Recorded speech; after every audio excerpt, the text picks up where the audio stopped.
Cabinet Incorporated at 471 Nursery Road in Corbin. If you want experience, expertise, and dedication, you've found it at Stidham Cabinet. Come create your dream design by visiting our 2,000 square foot showroom, or visit StidhamCabinet.com to see a list of all of our name brand products to choose from. That's Stidham Cabinet, 471 Nursery Road in Corbin. Phone number 606-528-3648 or 800-425-0899. The partnership between the Martin family and Peterbilt has been proven to be great. You see, Martin's has a reputation of doing things the right way, and Martin's plus Peterbilt is a winning combination. For more than 50 years, Martin's has provided unmatched service and parts availability. Locally, they support our area youth in every way possible, including the 13th Region Tournament. Martin's Peterbilt, I-75 at exit 38, Martin's Truck Parts, and Martin Peterbilt. They build relationships that last.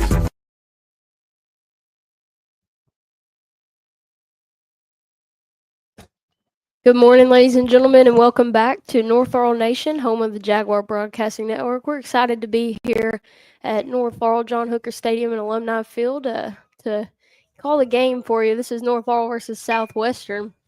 Ground ball there, hit the L's at second, and he'll make the play at first for out number 2.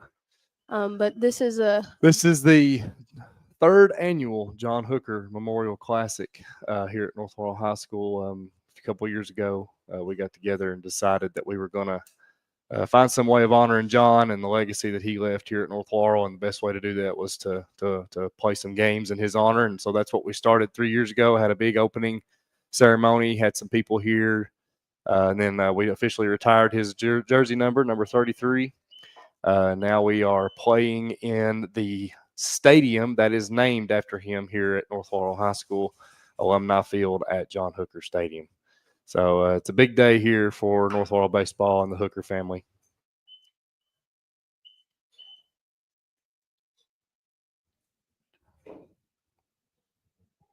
up to bat for the Warriors right now is number 17, Jonah Brock. North Laurel with 2 outs here in the top of the first inning. No runners on. Tanner Houchins on the mound for North Laurel getting the start. He's had a very productive inning so far.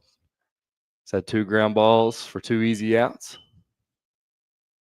Southwestern, we already had our first game of the tournament today as Southwestern was defeated by South Laurel 2-1 in a very good opening game. It was very quick. 2-0 count now for Brock at the plate.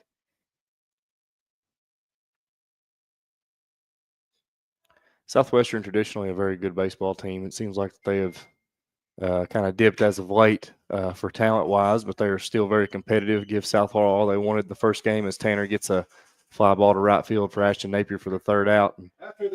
We'll keep it right here as we try to start the stream. Jalen Black, Ethan Eversole here on this this morning game. This evening, this will be the only baseball game of today, and then this evening we will have the Lady Jaguar softball team as they take on Mercer County. And Jay, I believe you'll have a former softball standout joining you on that broadcast this evening. Yes, that's going to be at 6 o'clock. So everyone remember to tune in for that. But as you mentioned, Southwestern, they're coming into this matchup 11-13 on the season, and that's going to rank them really low in Region 12. So, and like I said, usually Southwestern, one of the powers baseball-wise over the last probably decade in the 12th region. So it's not usual for them to be sub 500 on a record. But like I said, they're still very competitive. They've got some kids out there that can play. Took South Laurel right down to the wire. If it wasn't for one misjudged fly ball in center field, the outcome could have been very different. So we are thrilled to be here, though, once again from the Alumni Field at John Hooker Stadium as we are bringing you the 3rd annual John Hooker Memorial Classic. Starting on the mound for the Warriors of Southwestern is going to be number 24, Pierce Jasper. He's a sophomore. Got lefty versus lefty here today with Jasper and Houchins. Southpaw's going to town. According to KHSAA stats. He's only pitched in 3 games so far this season with an ERA of 4.38. Coming down to the final week of regular season before we enter district play week after next. We had our district meeting last week. The Jags will take on the Tigers of Clay County in enemy territory at Clay County on Monday. Not this coming Monday, but the following Monday in the first round of the district tournament. North will be the 2 seed. So that will make them home, the home team in that game. If they win that game, they will play Jackson County in the finals on Tuesday. And, of course, as we always know, win that game and you're automatically in the region tournament. Winner and loser from the district finals goes and advances on to the region. The region will be held at Bell County this year for baseball, and it'll be held at Clay County this year for softball. We will be doing everything that we can to be able to find out if we are allowed to broadcast. I know Bell County would not allow broadcasting in basketball when they hosted the region tournament, so we'll see what they decide to do with baseball.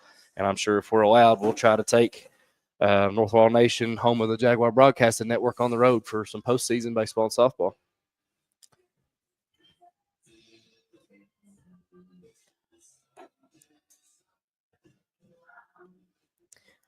Leading off for your North Laurel Jaguars is left fielder number 12, Carter Kelly. Leading off for the Jaguars is the left fielder number 12, Carter Kelly. So we hear the voice of the John Hooker Memorial Classic, Mr. Charlie Houchins, in the background, giving us some live PA. Go Jags. Carter, definitely, like we mentioned it many times, he's cooled off a lot since last year, where he was one of the leading hitters average-wise in the state a year ago. But still having a productive year at the plate, hitting over 300, and he's still in that leadoff spot for the Jaguars. First pitch to him is called strike one, and as you mentioned, Carter this season has 27 hits on 80 at-bats for an average of 338. Second pitch is low and outside for ball one.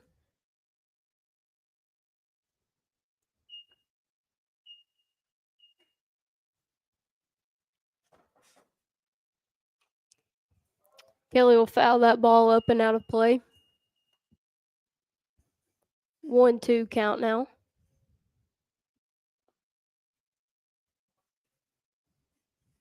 Carter is usually very productive against lefties. It's not much that fools him, lefty versus lefty matchup.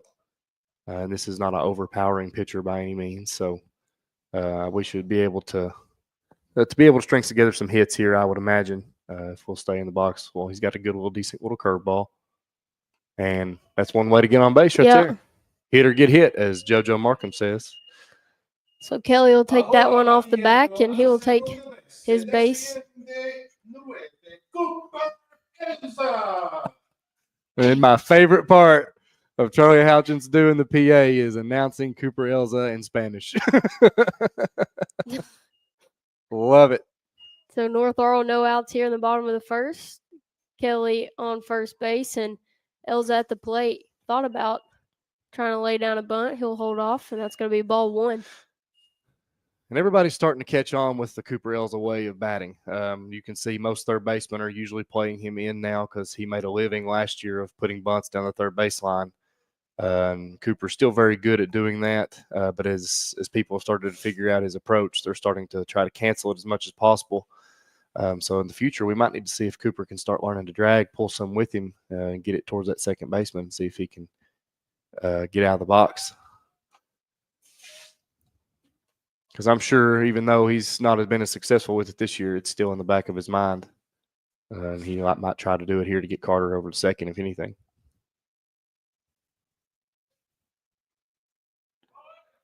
Kelly looking to steal second. The throw is there, and he'll slide in safe for a nice stolen base. Slide earlier. That's what a lot of players don't understand on this turf. Yep. You're going to go a long way. Start saying slide earlier so you can get that foot down in the base and be able to pop up, get up quick in case of a bad throw to get to third. So Kelly on second, 2-0 count for Elza, and that pitch outside for ball three. Cooper Elza with a 305 average this year, hitting in the 2-hole. He'll show the bunt. That's inside, so he'll take his base on ball 4.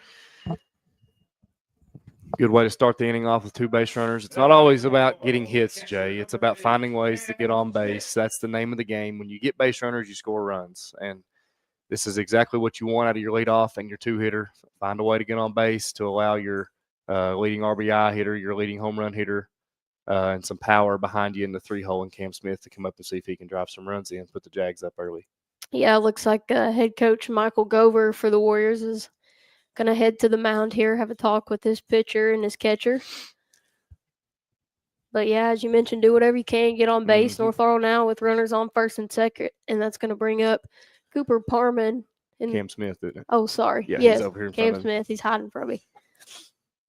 But no outs here in the bottom of the first, and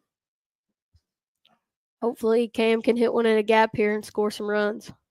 Real quick for the remainder of the day, you can catch South Laurel and Pulaski County playing immediately after this game, and then North Laurel will take on Pulaski County. I believe those game times are set for 2:30 and 5 o'clock. So come on out and watch some baseball this evening if you have nothing else to do on this Saturday.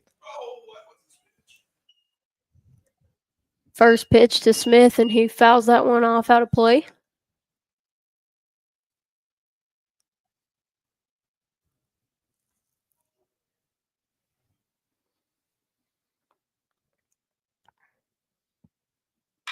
And right there, he'll drive one. That's in deep center field. That's deep. It's got a chance. And out of here, baby. Let's go. Pucker up and kiss that ball by as Cam Smith just drove one on Hal Rogers Parkway. Let's go. Big time. That's exactly what we're saying, Jay. Those first 2 don't get on base. That's a difference in a 3-run game and just a 1-run lead right there. That's what you want. Good baseball, finding ways to get on base. Leave it up to your 3-hole hitter, who is your leading home run hitter, Cam Smith, to do what he does best, drive in runs. And our PA guy, Charlie Houchins over here, that first pitch, he fouled that one off, and he said that was his pitch. He missed it. And on the second one, he drove that deep center field. Got it again, was able to take advantage and he went straight towards the middle of the scoreboard, just to the right of the second base bag. So it was literally dead center field, absolutely murdered. It is 345 dead center to get it out here. So that was every bit of 350 to 360 right there to get that out dead center. So North Laurel now with an early lead here. 3 runs in the bottom of the first inning. Southwestern 0. And that's going to bring up the lefty, Cooper Parman, to the plate for your Jags. No outs. That'll be Cam's 5th home run of the season. And RBIs number 24, 25, and 26. First pitch to Parman is high for ball 1.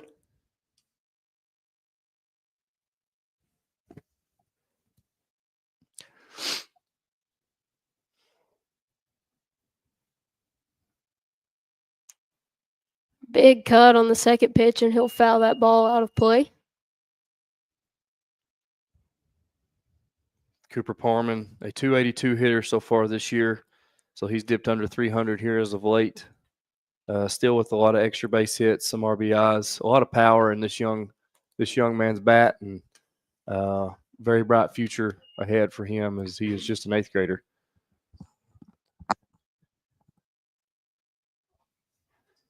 That last pitch called for ball 2, so 2-1 count for Parman. Here's the pitch, swing and a miss for strike 2.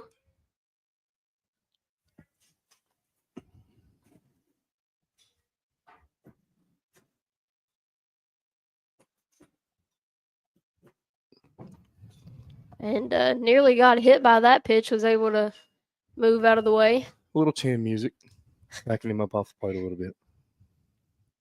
So that brings up a full count situation here. 3 balls, 2 strikes. Still with no outs here, Jay, in the top of the first or bottom of the first inning. Jags can really put a hurting on right here if they will take advantage. Parman hits a fly ball. It's in foul territory left field and not able to get to it as the left fielder for Southwestern. So Cooper Parman lives to see another day as he heads back to the plate.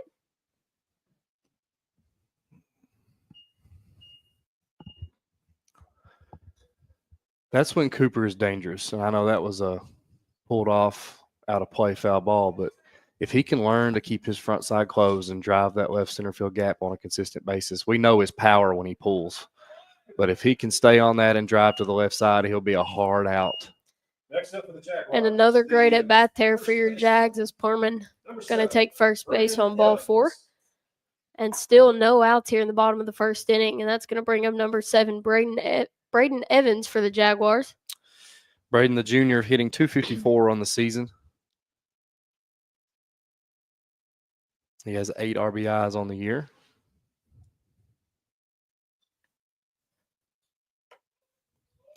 First pitch just at the top of the strike zone for strike 1. Little floating token spinner right there that I thought stayed up. I don't know if that was a strike, but it definitely wasn't last game when this guy was calling. Second pitch way inside. Evans holds off. That's going to be ball 1.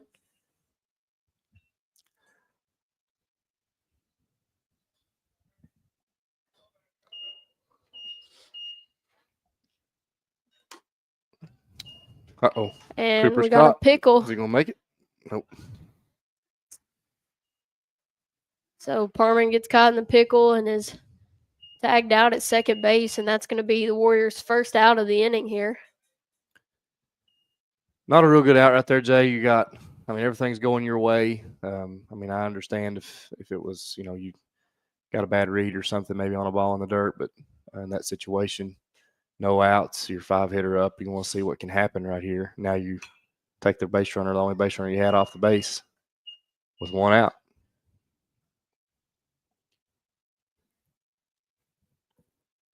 Two balls, 2 strikes. That pitch high for ball 3.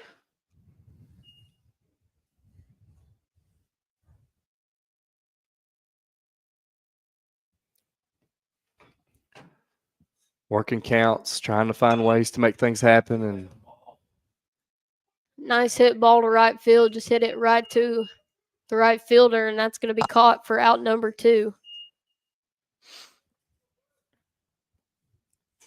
So 2 outs now in the bottom of the first. Your Jags lead 3-0 over the Southwestern Warriors, and that's going to bring to the plate shortstop number 5, Cam Hinkle for the Jags. Cam has battled a whole lot of bad luck this year at the plate. He has literally stung a lot of baseballs that have been right at people. I've witnessed him do it at all the many games that I've been at so far this year. But in spite of that, Cam is still coming in with a .247 batting average. He's got 18 hits on the year. And he's not one that strikes out much. Cam's only got 9 strikeouts on the season, so it's not, like I said, it's not that he's just up there swinging and missing. He's putting the balls in play. It's just a lot of unfortunate things. He's not had a whole lot drop for him this year, and that's the game of baseball. And as bad as this might sound to say, that's the beauty of it. A lot of people don't really understand what that would mean. That don't sound like something that would be considered the beauty of something, but that's just the way the game is. Sometimes it's heartbreaking, and for Cam, it's been like that a whole lot this year. 1-2 count now. Gets under that ball. High fly ball hit over towards first base dugout, and a sliding catch. Good play by the first baseman for out number 3. I believe that is Jaden Taylor. Is that who that was? Was that the first baseman? Taylor? Yes. Yep. So a dandy play for him as the North does get 3 in the bottom of the first. And we'll go ahead and take a quick break, and we'll be right back here from the John Hooker Memorial Classic at Alumni Field at John Hooker Stadium from North Laurel High School. At London Power Equipment, power means service, power means protection, and most of all, power means power. Power. With technicians certified in Briggs, Kawasaki, Kohler, and Honda. And we offer for sale brands like Grasshopper, Echo, Husqvarna, DR, and Generac. We service and repair most outdoor power equipment brands. And if it's work gear, we've got you covered too. With arborist, forestry, and lineman gear. At 1680 Highway 192 East, we're open weekdays 8 to 5 with options for financing. We are locally owned and operated. Find LPE on Facebook or phone 606-389-5535 for London Power Equipment.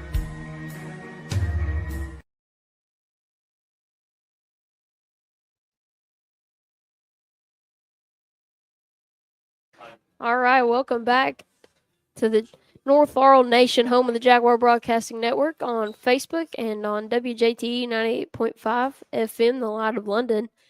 Your Jaguars lead 3-0 heading into the top of the second inning over Southwestern.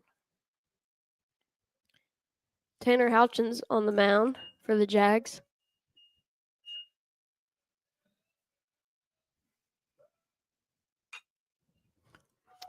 That ball fouled off out of play. This is the pitcher, number 24, Pierce Jasper. Jasper, a 344 hitter this year for the Warriors.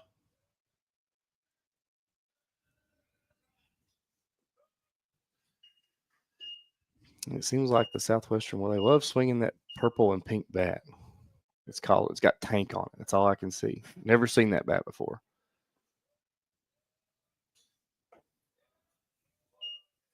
Are you colorblind, perchance? Is that blue? Yeah. Okay. That was a genuine question. I was just. I don't know, man. I don't know. I know a lot of people who are, so that was a genuine question. It's pink easy and pink and blue. So, no, whatever. Anyway. It's not a bat that I've seen before, so just kind of threw me through a loop, and they all use it, so it must be very popular. So Houchins finds himself behind in the count. 3 balls, 1 strike. And that's going to be inside for ball 4. So Jasper will take first base. Leadoff base runner for the Warriors as Chandler Taylor comes to the plate for the Warriors.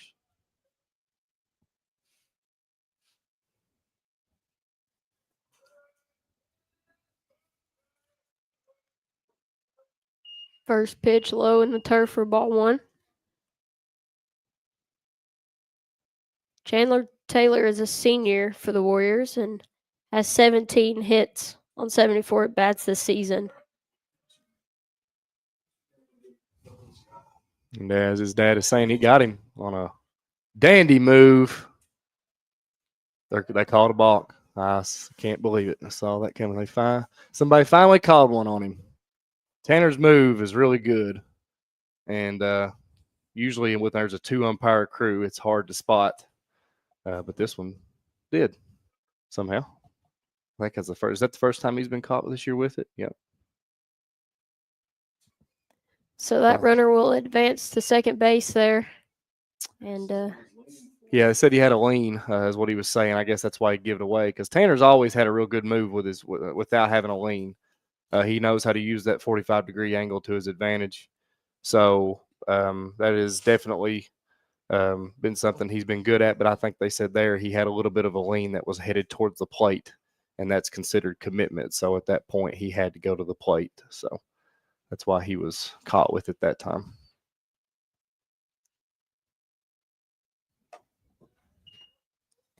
second pitch called for ball 2. So Southwestern with a runner in scoring position here. No outs in the bottom of the second inning. Good pitch. Excuse me, the top.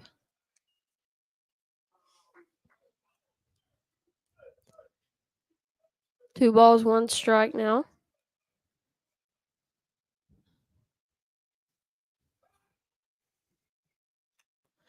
Fly ball hit over the head of Elza and lands in the gap.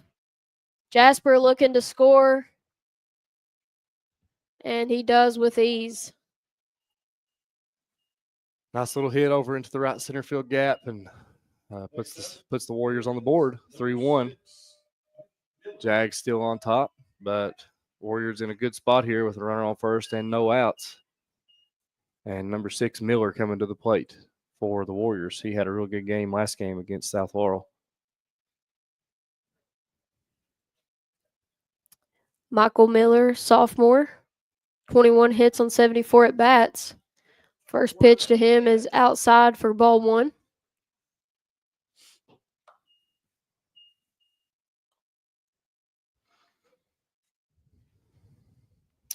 Miller, just a sophomore. In the Southwestern lineup. That ball popped up, and it's out of play.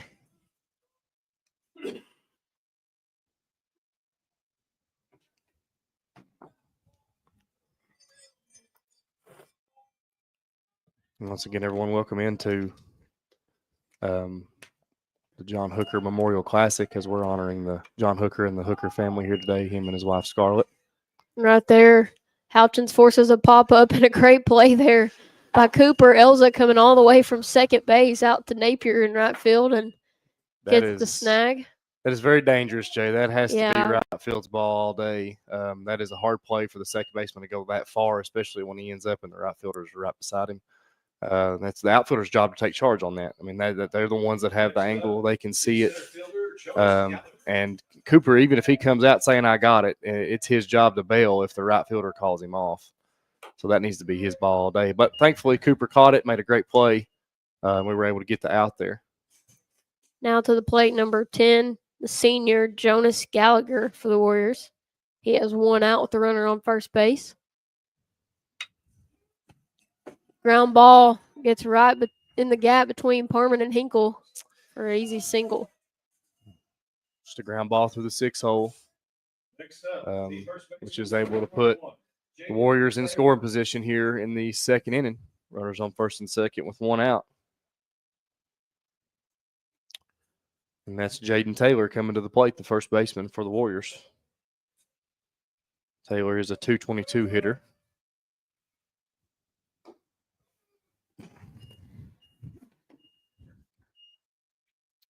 First pitch to him called ball one.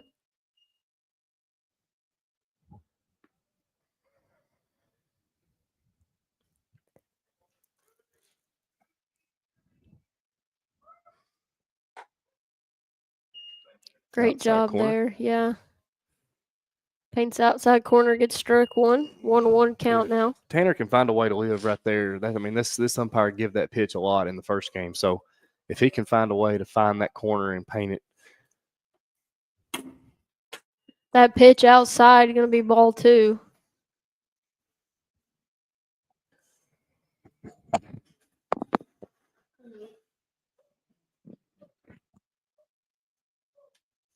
Looks like Tanner's struggling with his off speed just a little bit here today, early in the game.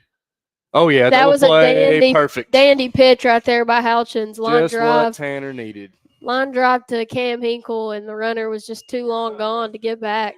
So one of those unfortunate plays on that big of a lead. And that's just one of them things that happens. Like I said, it's one of those the beauty of baseball plays. It's unlucky for them, but it's good for the Jags as they will keep their 3-1 lead going into the bottom of the second.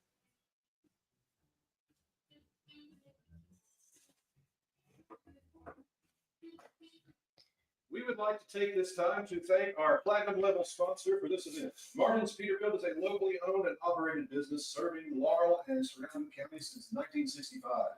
Martin's Peterbilt is a proud sponsor of North Laurel Athletics and John Hooker. I believe Eli Holt Go see Martin's Peterbilt is leading off this inning for the Jags. You are correct. It will be Eli. The Red Rocket, as our athletic trainer likes to call him. JoJo coins his phrases. Thank you, Martin's Peterbilt. Martin's Peterbilt, a platinum sponsor for the John Hooker Memorial Classic, always has been, as they are also a sponsor here for us here at the Jaguar Broadcasting Network and North Laurel Nation. So we're very thankful for what Martin's Peterbilt does for North Laurel, the athletes here at North Laurel all over in different sports, different aspects. Always thankful for them over there at Martin's Peterbilt.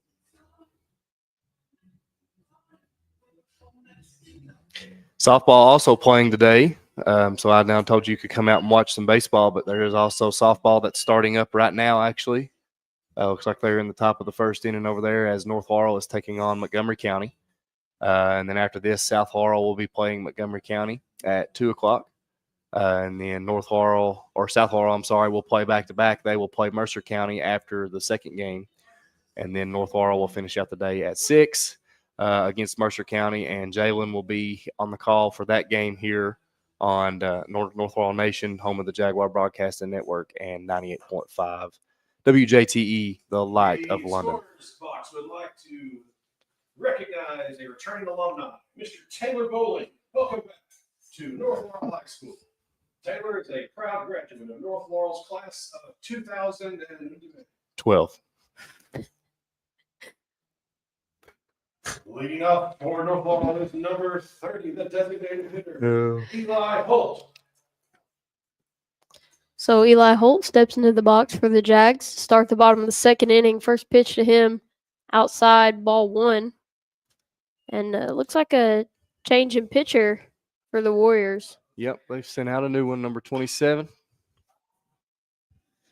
Holt pops that one up behind the plate. Catcher looking for it. Has trouble and drops it. So umpire signals fair, and Eli going to take first base off the error there by the catcher. That is Reno Scott on the mound for the Warriors. Next up for North Laurel is number 25, Jude McCorder.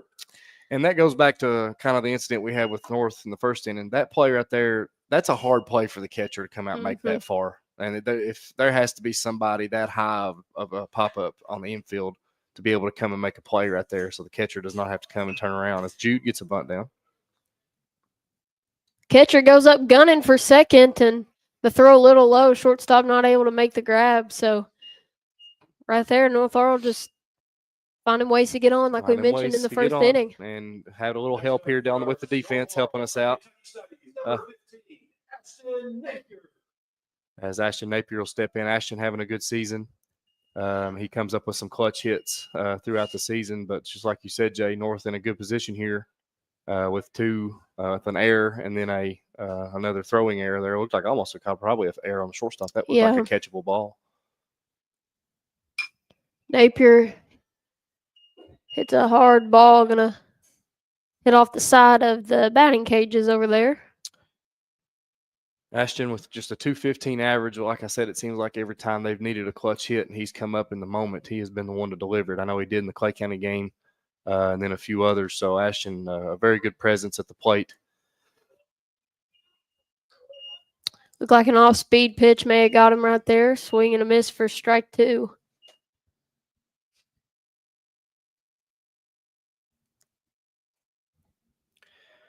Reno Scott has only pitched 6 innings for the Warriors this year. He's given up 8 hits in those 6 innings, 3 runs, 1 of them earned, and was striking out 2. So he's not through much, but it seems like when he has, he's been pretty consistent and pretty reliable.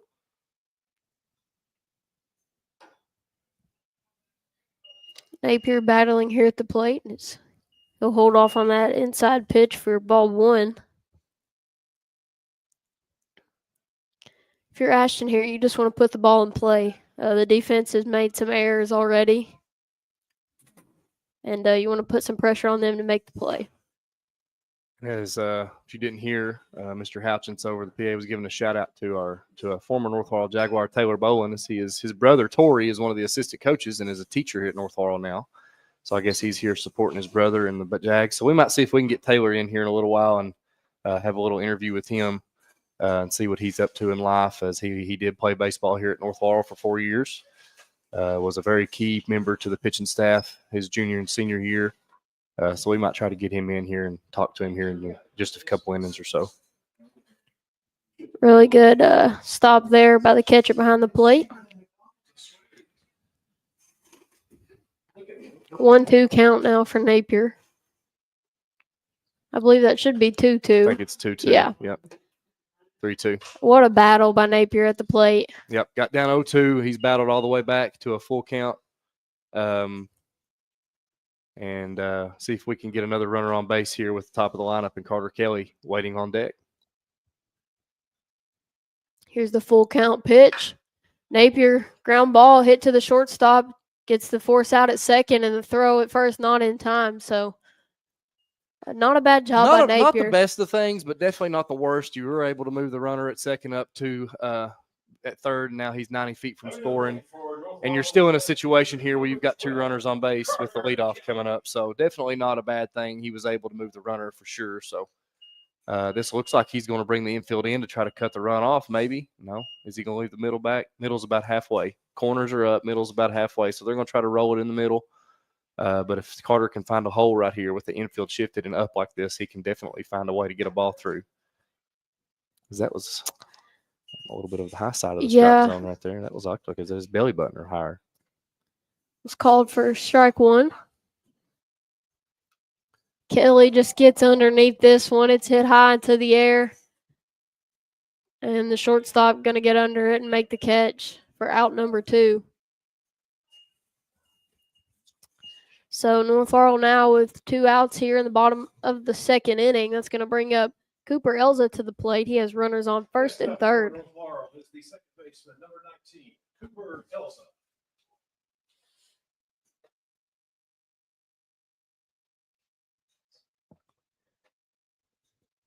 Two out here. Come on, look.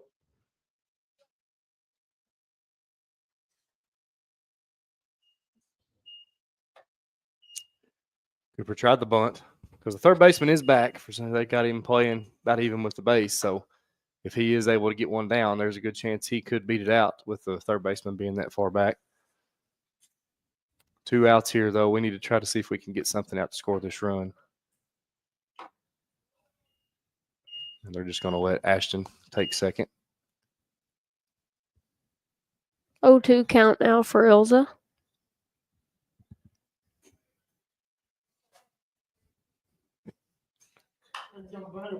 Gets a piece of that one, just enough to foul it off. Looks like the Lady Jags have come out early on the Montgomery County. They're the Indians. Indians, They are yep. the Indians, yeah. So we're up 3-0 over there in the bottom of the first. So Lady Jags on top. Cooper. Drop it. Foul.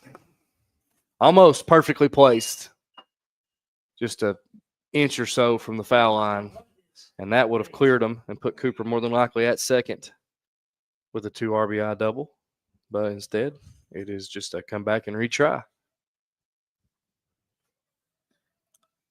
Got to put something in play here, Jay. This is one of them situations where the pitcher's not overpowering, should be able to get a bat on a ball right here and make something happen.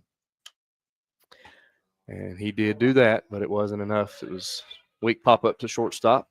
Shortstop was able to make a play with ease. For North Laurel, no hits. So North is taking a 3-1 lead into the top of the 3rd inning. We'll go ahead and take a quick break, and we'll be right back here on the Jaguar Broadcasting Network at North Laurel Nation and 98.5 WJTE, the Light of Lemon. For quality casework since 1975, look no further than Stidham Cabinet Incorporated at 471 Nursery Road in Corbin. If you want experience, expertise, and dedication, you've found it at Stidham Cabinet. Come create your dream design by visiting our 2,000 square foot showroom or visit StidhamCabinet.com to see a list of all of our name brand products to choose from. That's Stidham Cabinet, 471 Nursery Road in Corbin. Phone number 606-528-3648 or 800-425-0899. The partnership between the Martin family and Peterbilt has been proven to be great. You see, Martin's has a reputation of doing things the right way, and Martin's plus Peterbilt is a winning combination. For more than 50 years, Martin's has provided unmatched service and parts availability. Locally, they support our area youth in every way possible, including the 13th Region Tournament. Martin's Peterbilt, I-75 at exit 38, Martin's Truck Parts, and Martin Peterbilt. They build relationships that last.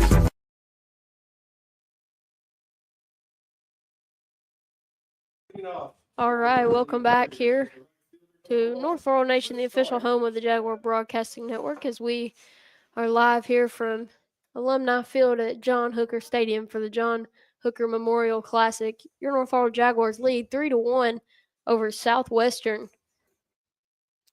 Tanner Houchin's still on the bump for the Jags. Going to try to settle down here, find his off speed, get in a groove, keep his pitch count down.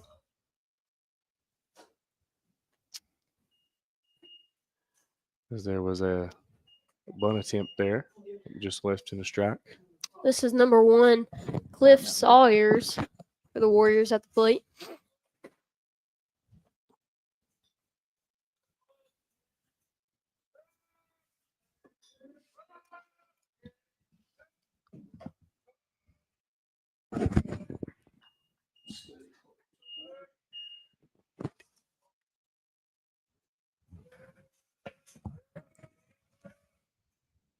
Good. Swing and a Good miss pitch. for strike 2. Dandy pitch. That's a good changeup right there from Tanner. If he can find that off speed, it's going to be a big, big difference in how far he'll go in this game. And Sawyers fouls that one off of his front foot.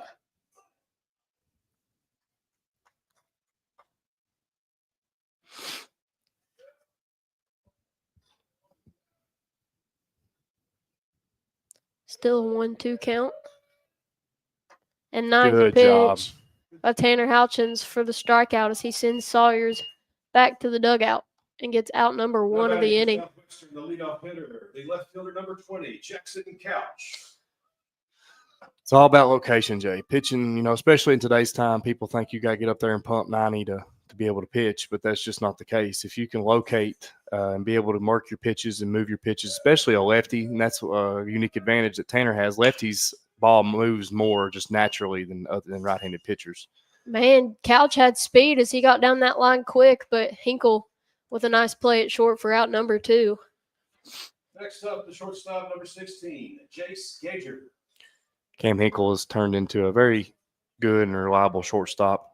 He's got a great arm, and he's considered I'm sure the coaching staff in the North Laurel dugout as their closer. He gets brought in a lot of late game situations to shut the door. So he's the way he's progressed since he was a freshman. We knew he was going to turn into be a very good player for the Jags. That ball hit deep left field. Kelly trying to get to it. He can. It hits off the warning track. And going to be a double. I'm going to be honest, off the bat, I didn't think that was that deep. I don't know if there was just not a real good jump or what happened out there, but it got into the gap regardless, and he was able to trot into second base with a stand-up double.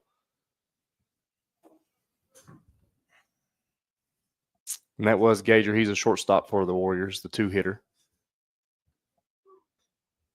So that'll bring to the plate number 17, Jonah Brock.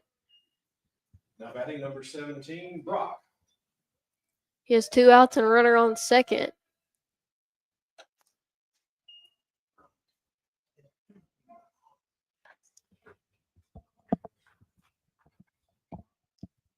First pitch outside for ball 1.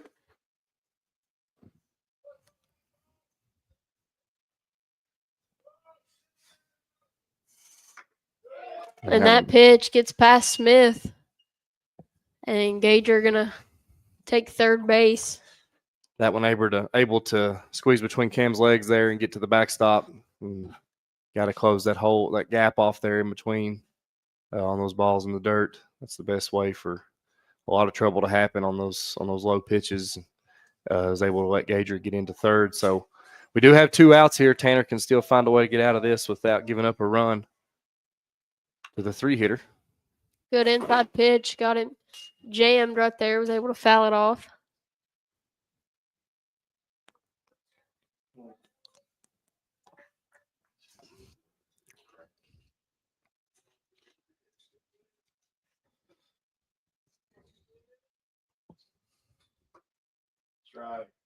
It's a good pitch. It wasn't awarded the call, but it was a good pitch. It's a good curveball.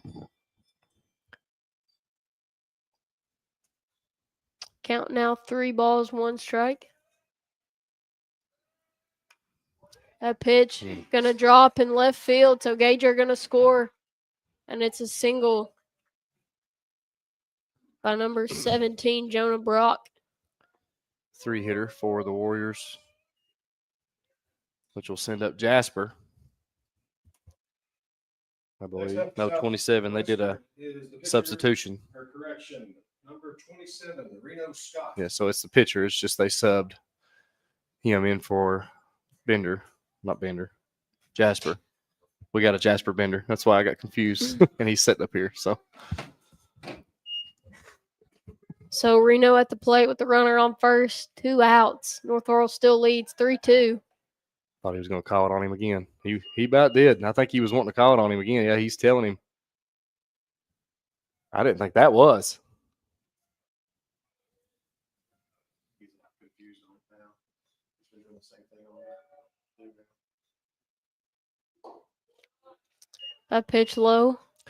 Well, it's on the umpire in the field's radar now, so anything that looks anywhere close. Tanner's had a move he's been able to get away with for many games, so it's just like his dad just said. He's at a point where he just got called for it, and he's never been called for it before, so it's kind of in his head a little bit now.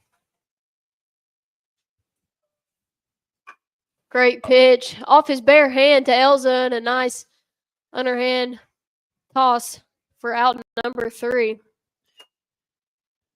So the Jags give up a run, but it's still a 3-2 advantage as they come in to bat here in the bottom of the third.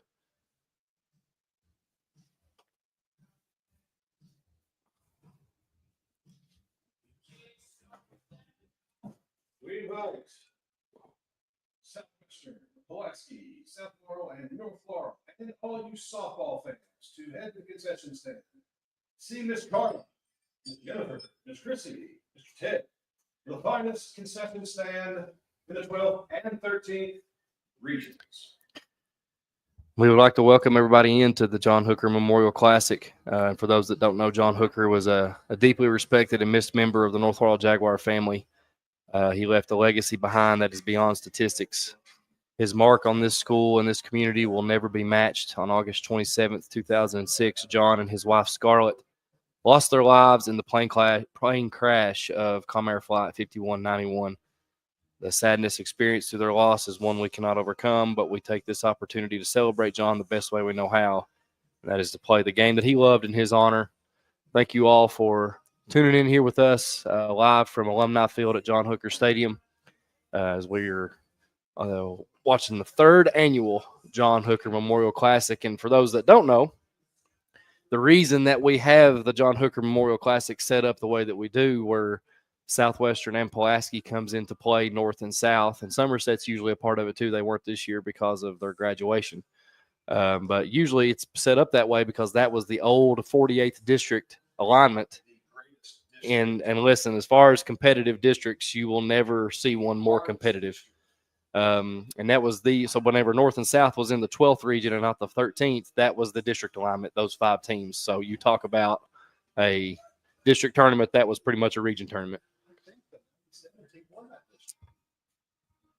I think they did. I think that's right. Yeah, they did. They did, because you were on that team, weren't you, Charlie? The 97 team won that district that year. Absolutely, because Mr. Houchins was a part of that team, and he was quick to make me remember that. Leading off for your Jags, number 8. Cam Smith had the 3-run homer there in the bottom of the 1st inning.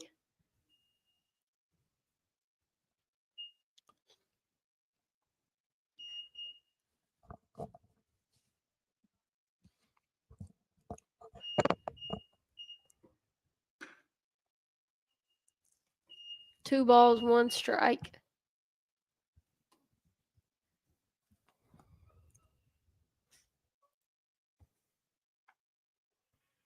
Swing and a miss for strike 2.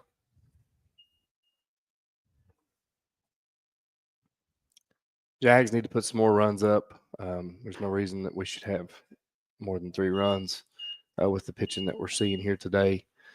Hopefully we can string some hits together here, see if we can get some base runners and extend this lead back out, come out with a 3-0 advantage, and now it's just a 1-run game. That pitch was way outside. Cam pulled it, but he'll run it out, and he's safe at first.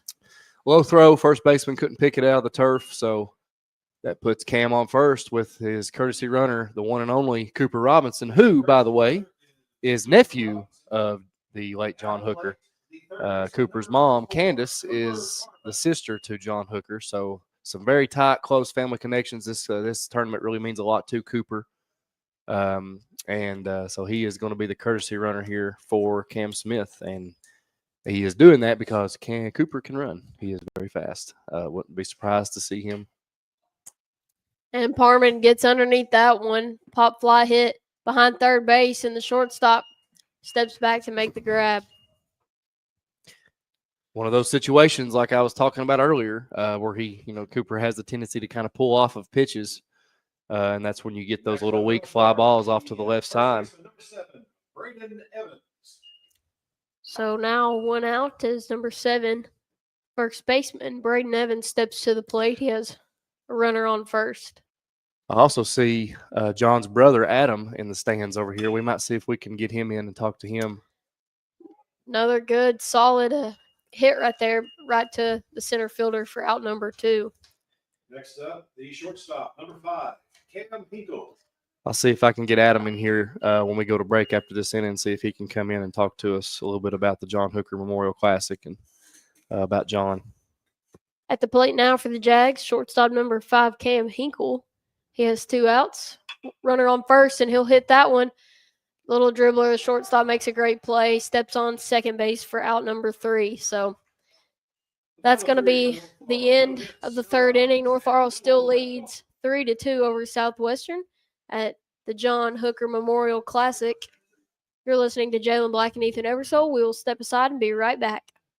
At London Power Equipment, power means service, power means protection, and most of all, power means power. Power. With technicians certified in Briggs, Kawasaki, Kohler, and Honda. And we offer for sale brands like Grasshopper, Echo, Husqvarna, DR, and Generac. We service and repair most outdoor power equipment brands. And if it's work gear, we've got you covered too. With arborist, forestry, and lineman gear. At 1680 Highway 192 East, we're open weekdays 8 to 5 with options for financing. We are locally owned and operated. Find LPE on Facebook or phone 606-389-5535 for London Power Equipment.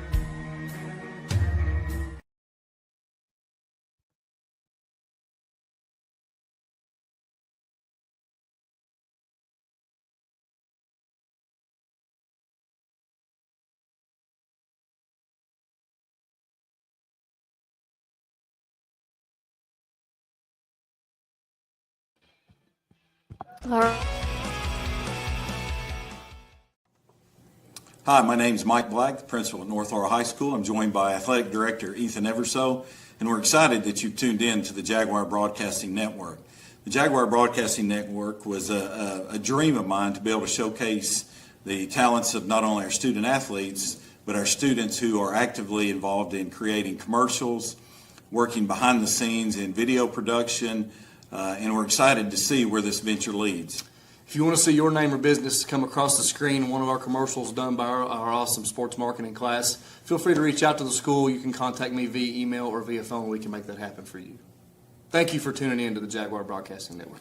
Go Jags.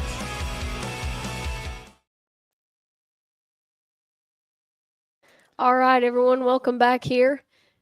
We are joined now by the brother, Adam Hooker.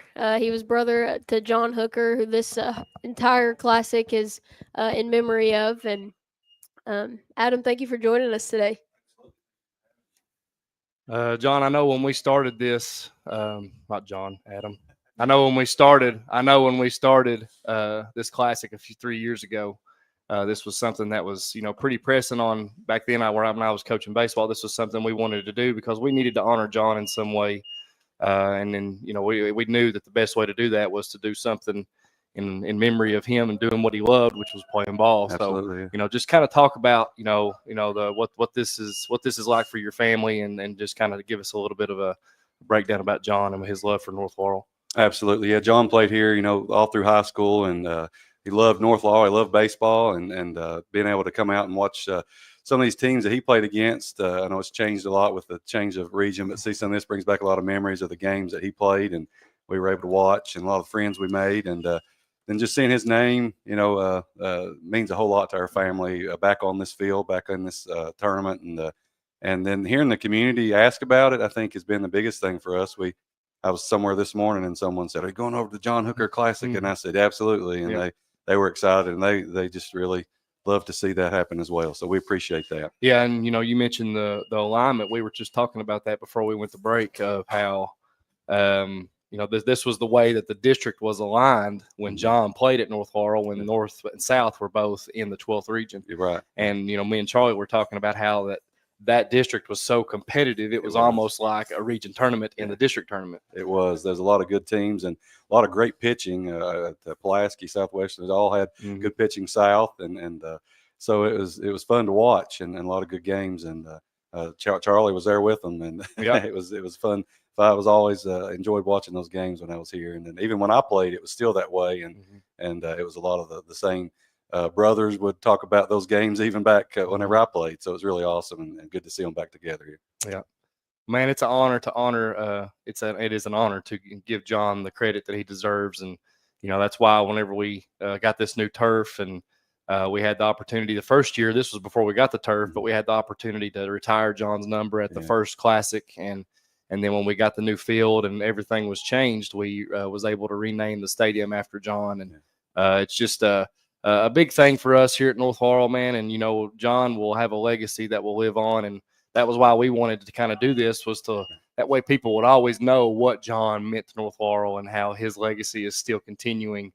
even after the tragic accident. Absolutely. We appreciate that. When the field was originally built back in 92, my dad had passed away. There's a marker out there in his memory. Yep. And then to see that, my brother, they kind of, you can see them right side by side. And so it's a great lot of great memories here for my family. And we appreciate y'all continuing to keep his legacy alive. Yeah, absolutely. Well, Adam, man, thanks for joining us. We just wanted to get you on and kind of let everybody hear from the Hooker family, and we're glad to do this, and we'll do it every year as long as this school's standing. The John Hooker Memorial Classic will be a big thing here at the first weekend of May. All right, well, we thanks appreciate for joining us, man. Thank you, appreciate Thanks, brother. You. That was the brother of John Hooker, Mr. Adam Hooker, and we're glad he was able to come on and just talk with us for a few minutes. And we're glad that they come out and watched, as they will be. His family members are the ones that present the player of the game plaques after the game in memory of John. So. Catch us up to speed here, Jay. What position are we in here? Well, we have runners on first and second here. Houchin's still on the mound for the Jags, struggling just a little bit, but ahead in this count right here. Batter tried to lay down the bunt. He couldn't, so 0-1 count. No outs here in the bottom of the fourth inning. Excuse me, the top. Tried to get the bunt down again and could not, so great job by Houchins there, just throwing through the bunt, and finds himself ahead now, 0-2 in the count.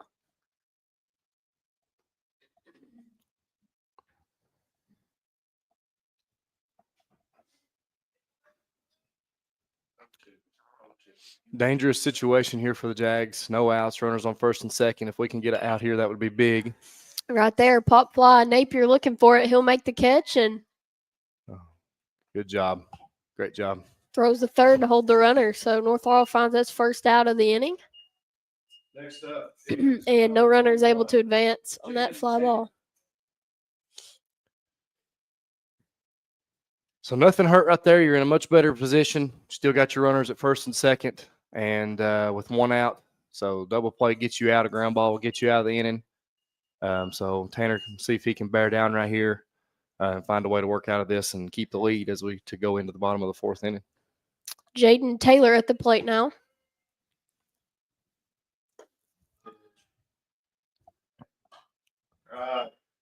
First pitch, not given the call, but placed really well. Going to be ball one, though. Good pitch. Right there, finds the outside corner for strike one.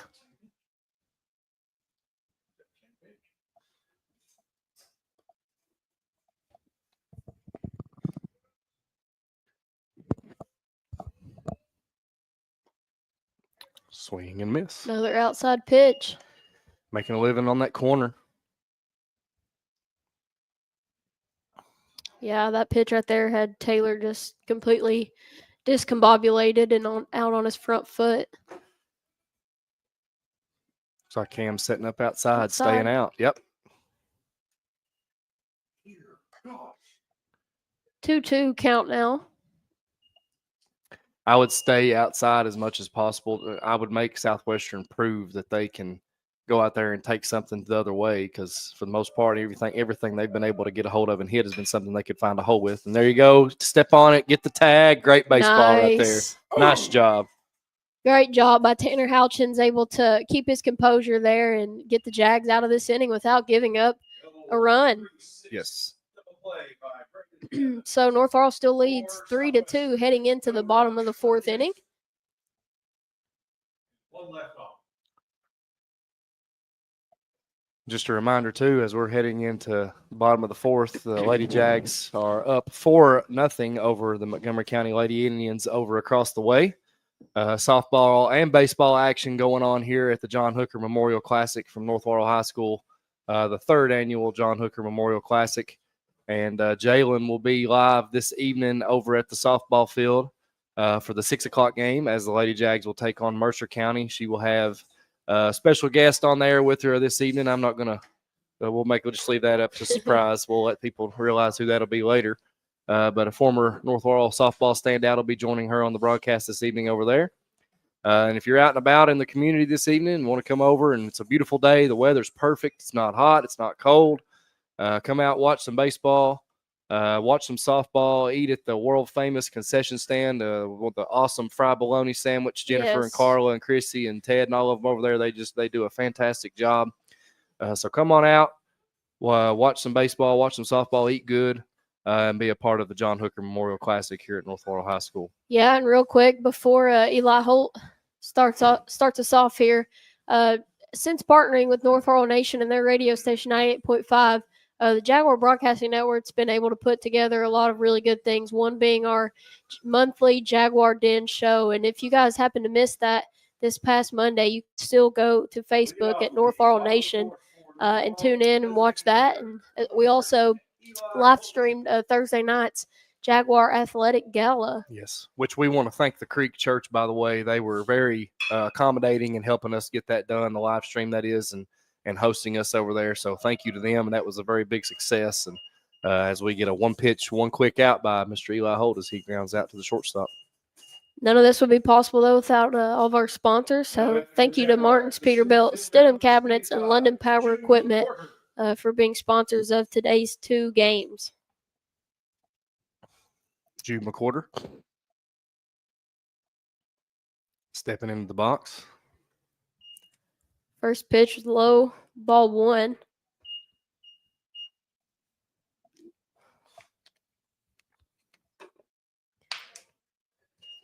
Second pitch outside for ball 2.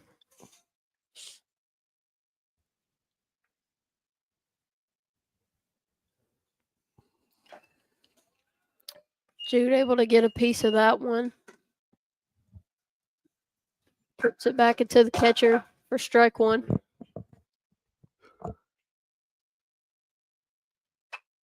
And another pop fly, shortstop.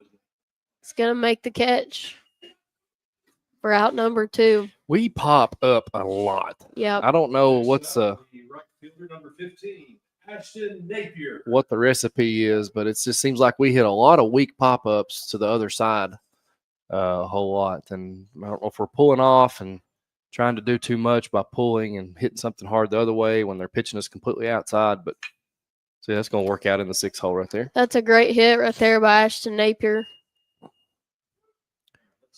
Nice single here, trying to get a little 2-out rally going for the Jags.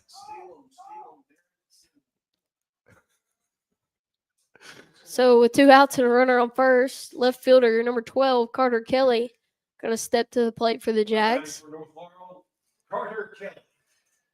See if Carter can find a way to get hot right here and rope something in the gap.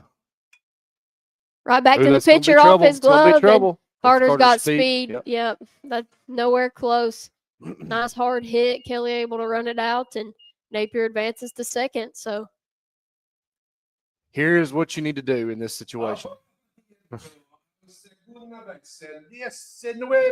Cooper Elsa. I love it. I'm telling you, it's the best thing ever. I told him, I said, when you're doing it, you got to make me a promise that you announce Cooper in Spanish, and he always does, and it's always hilarious. But here's what you got to do: you got to find a way to get on base if you're Cooper. If you score a run, great. If not, you're get on base. nice bunt. Cooper's got the speed, diving head first, and the first baseman had to jump up to make the catch. And Ashton Napier came in, slid home.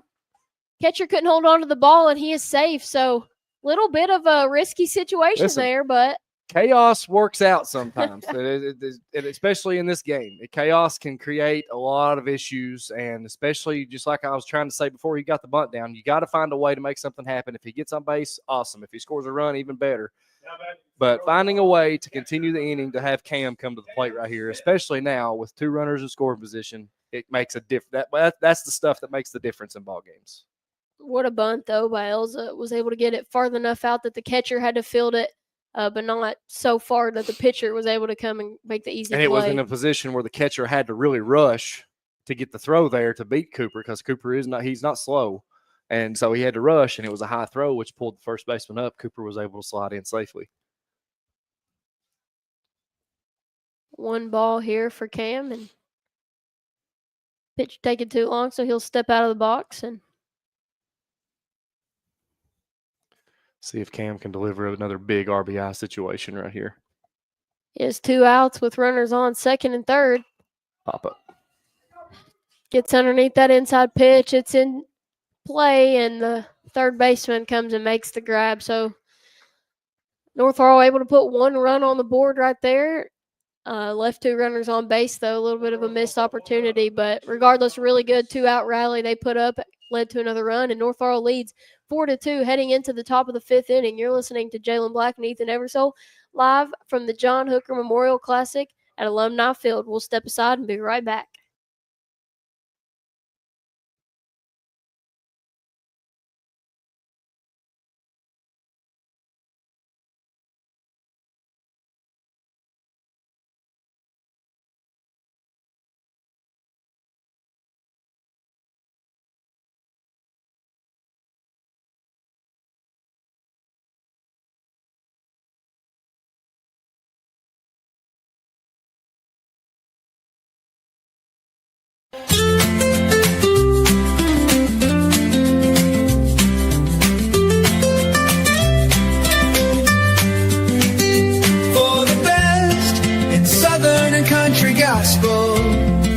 You have found the source.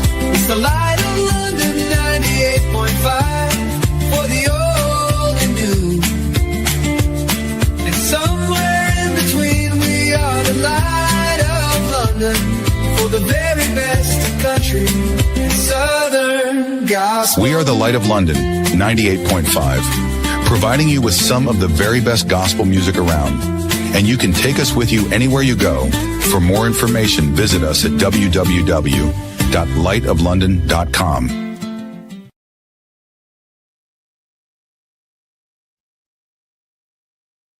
All right, welcome back.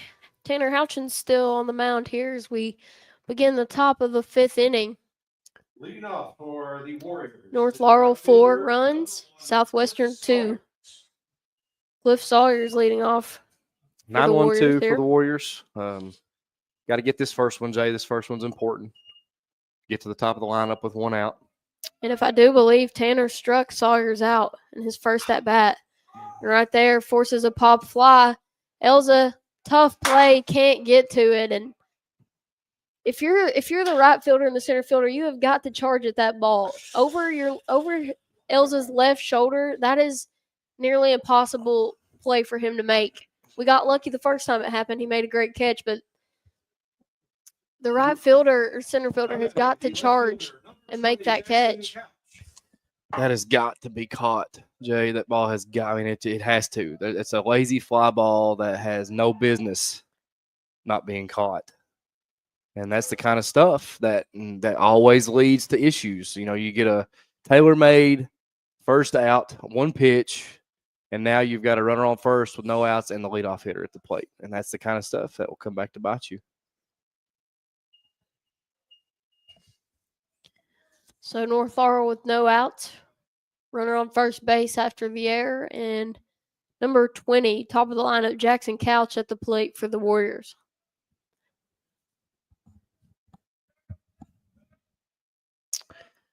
Looks like over across the way, the Indians of Montgomery County have shortened. That's correct transfer, so he's out.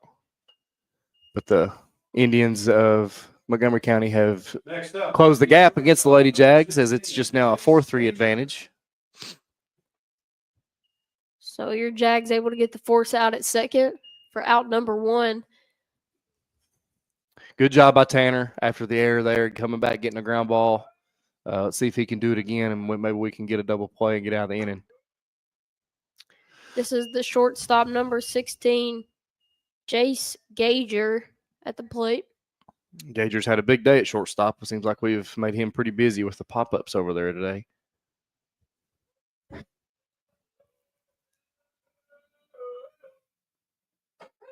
Great pitch by Tanner there for strike one.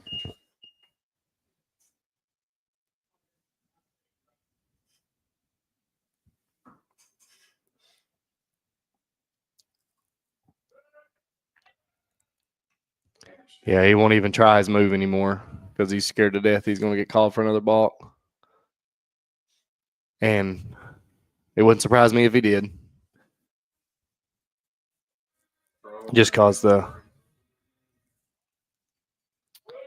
runner going to steal second.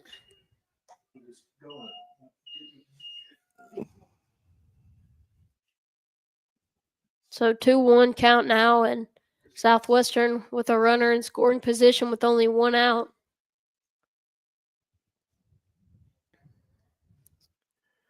we got to bear down. Find your extra grit right here.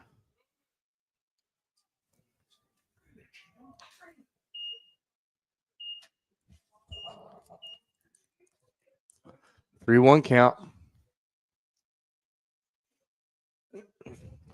Tanner having a battle here. Good pitch, Got what grounder you wanted. Got to get rid of it, to though. Cam. Good job. Great play there at shortstop by Cam Hinkle. Gets the second out, and the runner advances to third. Good play by Cam. He was deep there at short, was able to come in on that weak ground ball, was able to get it across to get the out. The runner did advance to third, but Tanner in a good spot here. Even if the run scores, you're still getting out of the inning with a lead.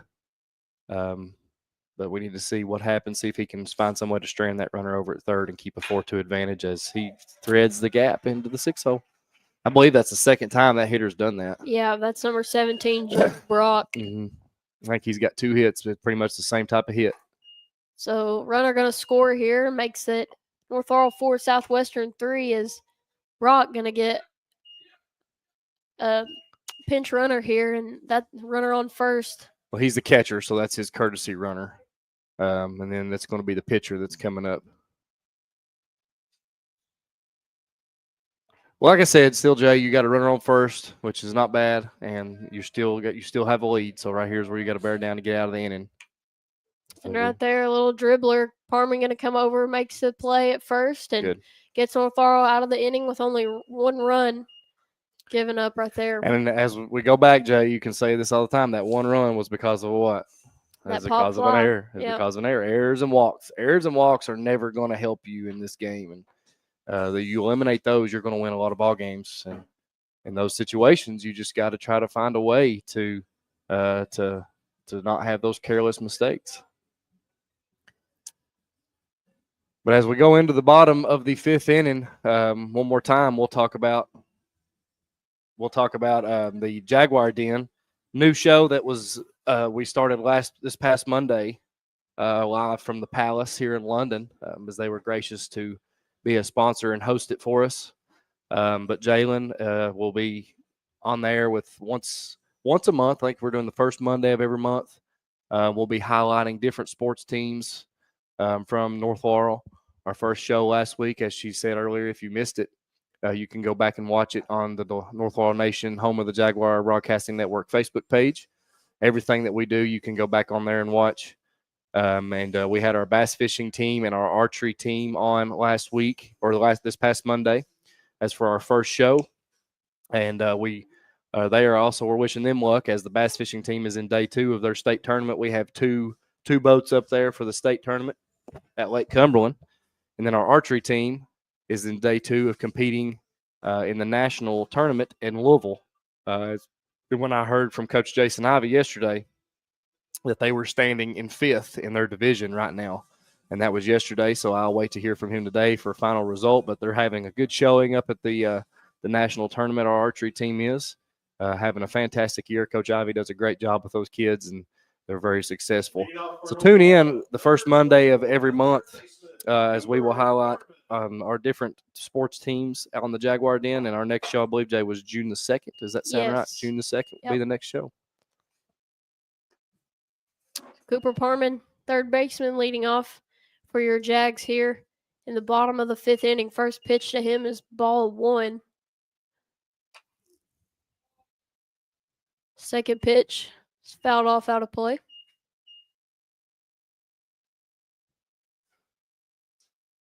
So 1-1 count now for Parman. That pitch inside gets past the catcher.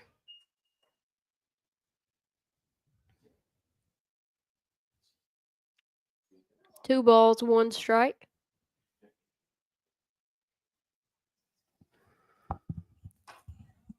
That one way outside in the opposite batter's box. So Parman ahead here, 3 balls, 1 strike.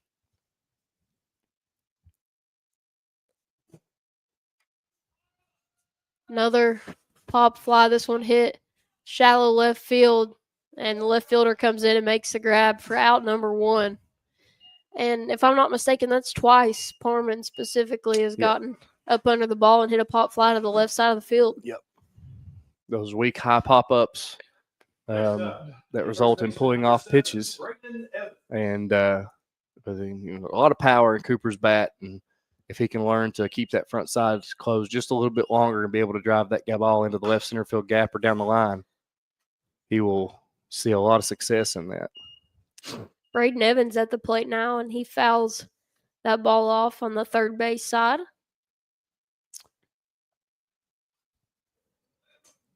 Nobody throwing down there yet for the Jags. As Cam been throwing, so Cam has been throwing. So it looks like the next 2 innings might be turned over to Mr. Hinkle. I don't know what Tanner's pitch count is. I don't know if I can trust our accuracy of our scoreboard keepers over here. Great piece of hitting right there by Evans. Was able to hit a nice line drive that dropped in left center field for a single, and hopefully the first of many hits right here for the Jags. Cam Hinkle up after a good, nice little solid line drive into center field for Braden. So Cam, like I said, he's really good at putting the ball in play. He does not strike out much. So we'll see if we can make something happen, see if we can manufacture a few more runs. And right there, we'll take that. We'll take it, yeah. I love the free bases. In the words of JoJo, it's either hit or get hit. So Cam, the second North Laurel Jaguar to take it off the back today. And is that right? Next up, the designated hitter, number 30, Eli. 10-4. I just looked over there and it was 4-3. Yeah. And now it's 10-4. Wow. Well, our softball team Putting on the show. Not us. We're getting thumped. Oh, wow.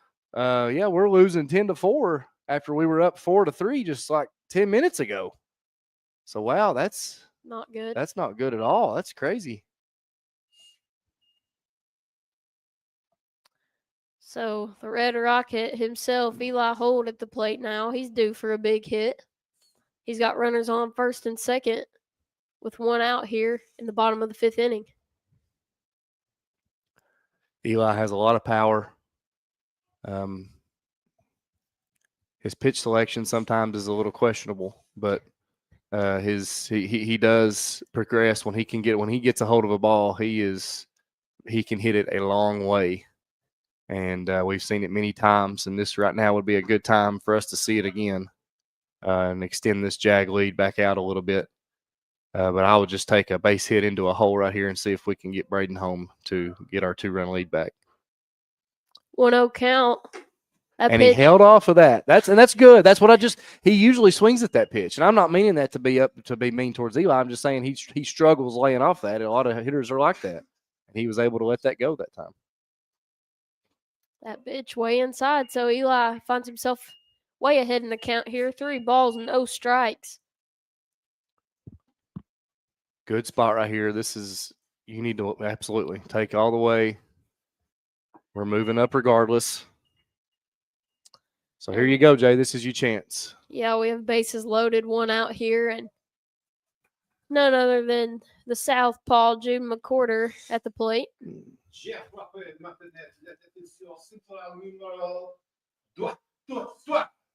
McCorder. It's the best. We've added our take at the French lineup announcement. I love it. It's great. So Southwestern going to gather here on the mound. A little infield meeting, maybe a pitching change as Reno nearly had his second hit batter. Yes, he did. Reno seems like he's losing a little bit of his control. Looks like they're going to make the switch, and I think that's Gager that's getting ready to come in. Looks like he's taking his arm sleeve off. So they're going to make the call to the – can't really say bullpen because he didn't come out of the bullpen, but they're making the change, bringing Gager in to throw. So as he's warming up, we'll go ahead and take a quick break and give our sponsor some shout-outs. And we'll be right back here from Alumni Field at John Hooker Stadium at the 3rd Annual John Hooker Memorial Classic live here on North Laurel Nation, Jaguar Broadcasting Network, and 98.5 WJTE, the Light of London.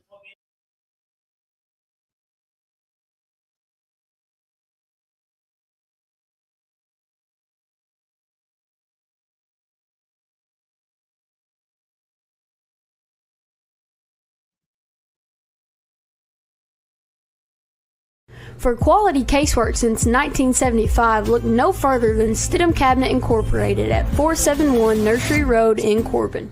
If you want experience, expertise, and dedication, you've found it at Stidham Cabinet. Come create your dream design by visiting our 2,000 square foot showroom, or visit StidhamCabinet.com to see a list of all of our name brand products to choose from. That's Stidham Cabinet, 471 Nursery Road in Corbin. Phone number 606-528-3648 or 800-425-0899.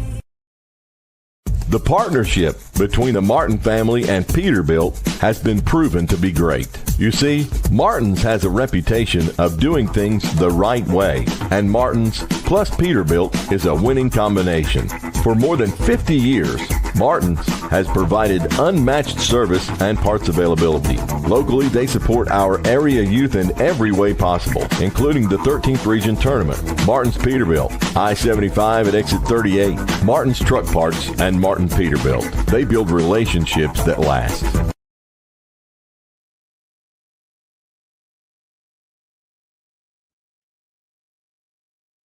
All right, welcome back here to Alumni Field at John Hooker Stadium.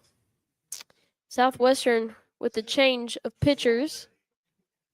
And that was the shortstop, Jace Gager, who steps onto the mound right now. North are in a real good position right here to get some more runs on the board as they have bases loaded with one out and Jude McCorder at the plate. First pitch to him is high, going to be ball 1. Jude with 2 home runs on the year, and both of them absolute monster shots, dead right sent to dead right field. So he is all over that, fouled it straight back.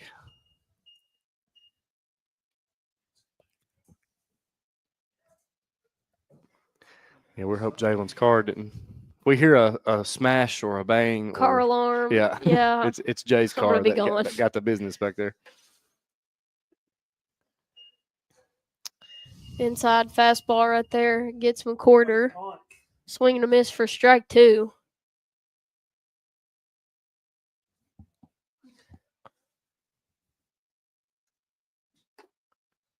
That pitch high. Put something in play. Infield is in. So a hard ground ball that is to the little bit of the right or the left of anybody is going to have a good chance of finding a hole to get through. Put it in play. Another ball fouled out of play by McCorder.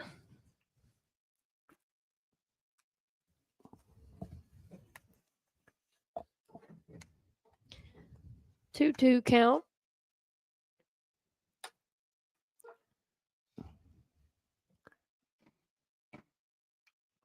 Keep fighting.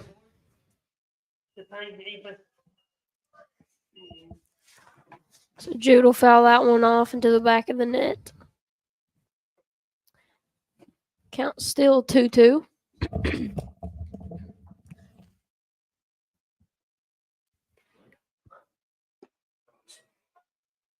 Man, tough break right there for Jude. That inside pitch had him jammed, nearly hit him, and he checked his swing right there.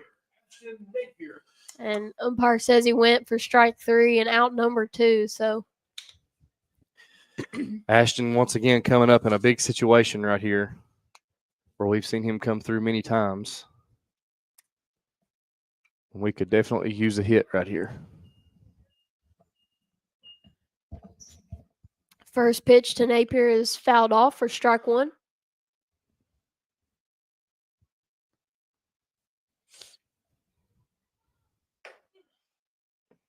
Ooh. That was a good pitch. Ashton got lucky right there. But it's a ball nonetheless. 1-1 count. Pitcher throwing is literally straight over the top. He throws everything right beside his ear pretty much. And so it comes out. You should be able to see it very easily as it comes out real high.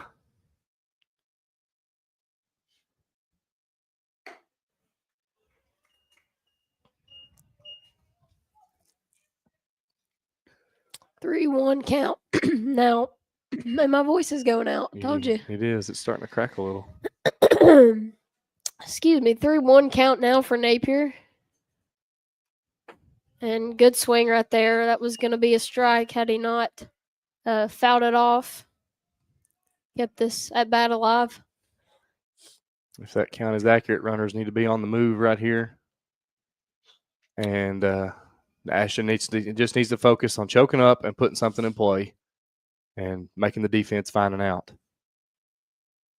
Here's the full count pitch. Good. Way to And fight. Napier still battling, able to foul that one back into the net.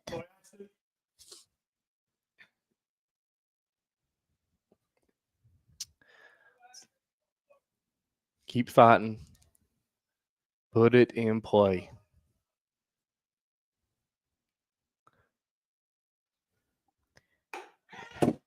Swing and a miss by Napier.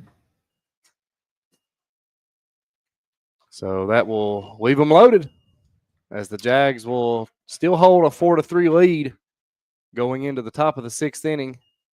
And trying to see if Coach McWhorter will make the pitching change or not.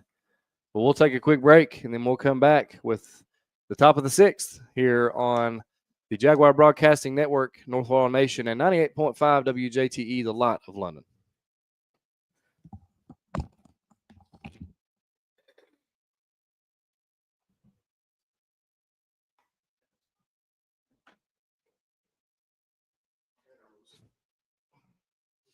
At London Power Equipment, power means service, power means protection, and most of all, power means power. Power. With technicians certified in Briggs, Kawasaki, Kohler, and Honda. And we offer for sale brands like Grasshopper, Echo, Husqvarna, DR, and Generac. We service and repair most outdoor power equipment brands. And if it's work gear, we've got you covered too. With arborist, forestry, and lineman gear. At 1680 Highway 192 East, we're open weekdays 8 to 5 with options for financing. We are locally owned and operated. Find LPE on Facebook or phone 606-389-5535 for London Power Equipment.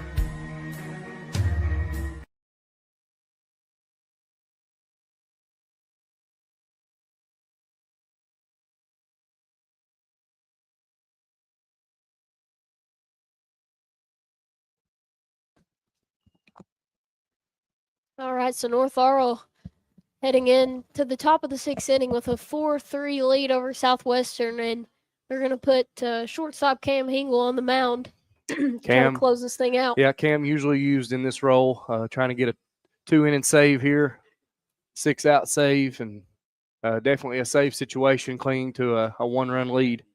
So not a whole lot of run support right here for Cam, but Tanner left him in a good position to be able to get the win and for Cam to come in and close the door for a save opportunity. So we'll see if Cam can do what he usually does best. Leading off for Southwestern is the third baseman, Chandler Taylor. So it looks like Evans stays at first base. We have Napier coming from right field to second. Ground ball hit right to Napier on cue, and he'll make the play for the first out of the inning. He looks like the substitution was Cooper Robinson has entered the game for Tanner, as Tanner was being DH'd for. So Cooper is entered in Tanner's spot of the card, and it will be in center field. Jude shifts over to right. Ashton comes into second, and Cooper went over to shortstop.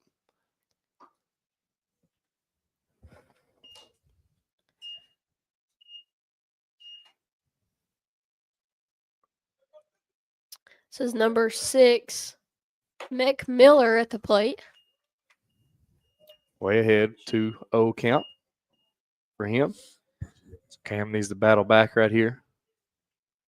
No walks. Do not surrender anything free. That's the last thing you want to do with a 1-run lead is give them anything for free. Make them earn it. Cam now 3 balls, 0 strikes. Have to battle back here, And we did it. that's going to be ball 4. So Miller going to take first base. And that's going to bring up number 10, Jonas Gallagher, to the plate with 1 out and a runner on first base. He does have 1 single on the day, Jonas does. So the game-tying runner on first base. That is 5 straight balls for Mr. Hinkle. This Cam will go out and try to calm him down. Listen, I mean, just in this situation, you just say, listen, you've done this enough. Just settle down, find the plate. When you get that fastball working, get it to where you can get it in the zone, then we'll try to get that nasty slider that he's got. Cam, he has a disgusting slider. And whenever he gets it working, he is almost unhittable, especially one time through the order. So just get calm right here, find the zone, get you a ground ball, and get out of the inning. Give the bats another chance to see if they can extend this lead. That's a good pitch. Well, maybe a little low. 2-0 count now for Cam.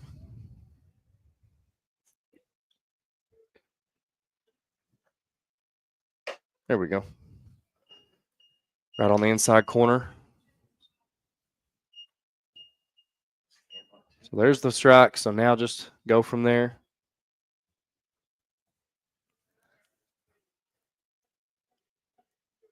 There was the slider. Good job. You're absolutely right. That is disgusting. It's it filthy. literally looked like it was going to hit him in It's last filthy. second. It moves a ton across the plate, and he has a lot of people. He's hit some people with it because it does. He starts it very far into the right-handed batter's box, just like that, and he was able to turn on it. Dang. That's it. All the way to the fence. Get it in. Hurry, hurry, hurry, hurry, hurry. He's sending him. He's going to send him. We're going to We're get him gonna have at to play the at the plate. Oh, he hesitated, and that's the easiest out Cam Smith will ever have at the plate. Miller. Why would he send him in there? Yeah, Southwestern's coach sent Miller, but he also hesitated. Well, he did, but even I don't think it would have mattered. I don't think even if he wouldn't have hesitated, I still think he'd have been out pretty easy. Great job by Carter Kelly and Cooper Elza there on the relay to home for out number 2 and keeps them from tying this up. You still have a tall task here. There's a runner 90 feet away, so Cam has to keep everything in front of him. And we'll see if Cam Hinkle can find a way to somehow get out of this without giving up this tying run. Well, it's going to be hard when he can't get that call right there. There's the slider for a foul ball.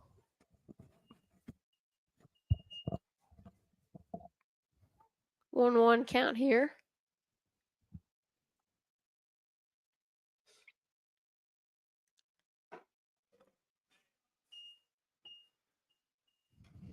This is number 21, Jaden Taylor at the plate. 2 balls, 1 strike for him.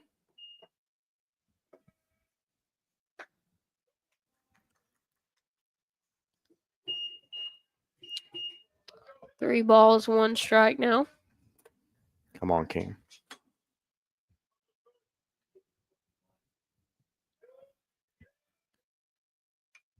Foul ball. My car. Every time there's a ball straight back, Jay freezes. Oh, Lord. Full count.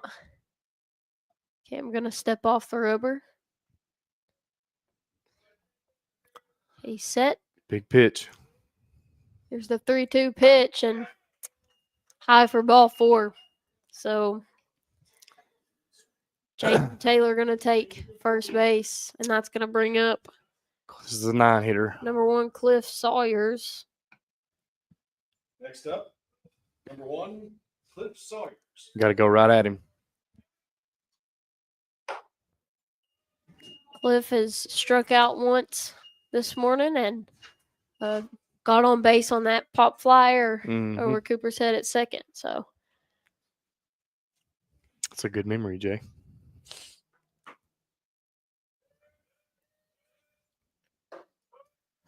Oh, man. Making me nervous. I'm going to have to sit down. 2-0 count for Cam here. He's behind in the count.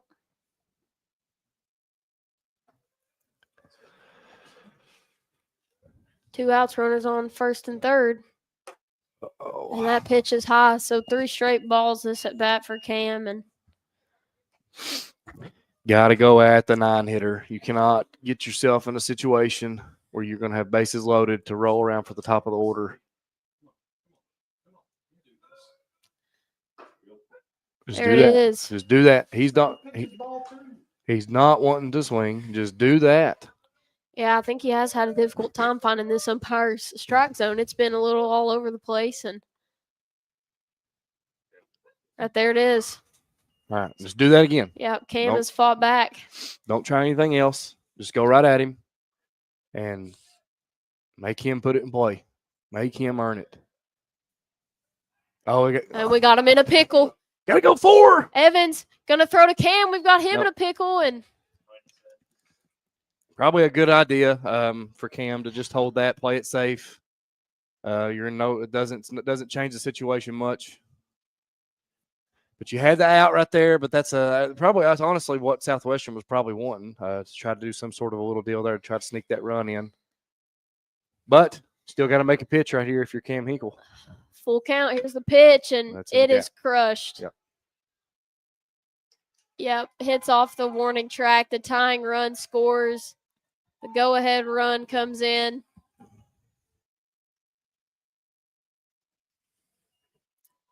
So Southwestern leads 5-4 now with a runner on second.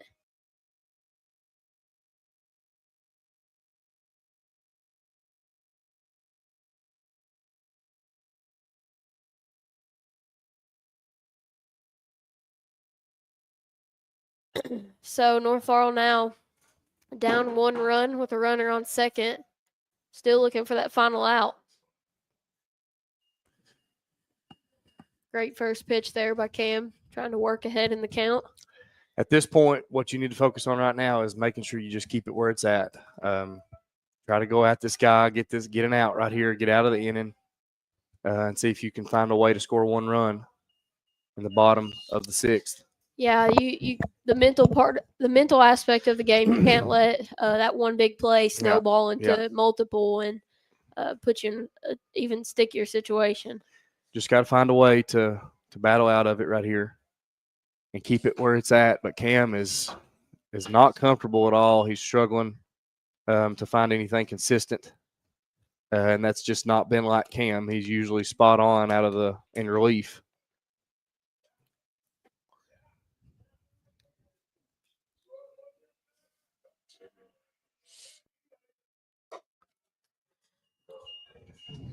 So 3 balls, 1 strike now.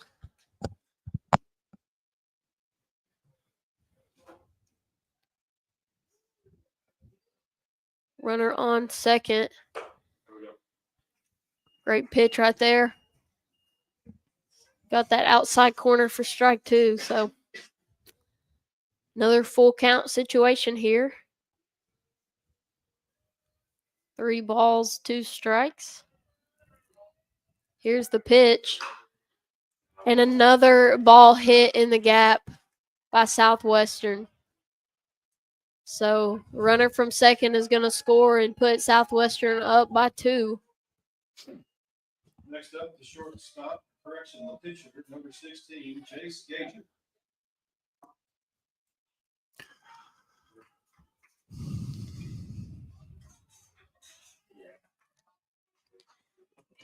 So runner on first now, still 2 outs. Southwestern leads 6-4 in the top of the 6th. Gager at the plate. It's amazing how baseball works. In Southwestern's first game, they could not come through with a clutch hit to save their life to score any runs, but they have come up with some big hits here in this inning. And great job by Evans there at first base. Cam behind the plate saw a runner with a hefty lead and tried to back pick him. 1-1 There's- count for Gager.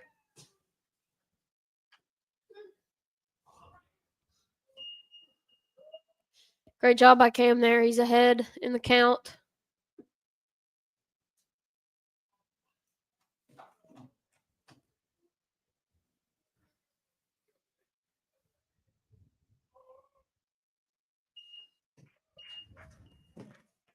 One ball, 2 strikes. Runner still in second. We're just going to let him.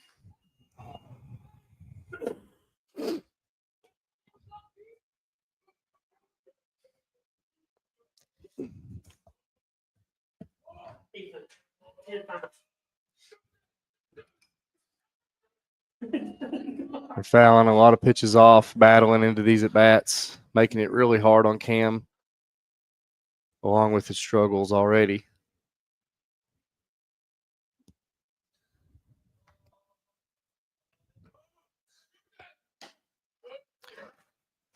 That wasn't that bad of a pitch. I think we've had, 3 full count situations he's- in a row. That was the only at bat right there where he was not working from behind in the count, but he was actually ahead. But now it's worked to a 3-2 count.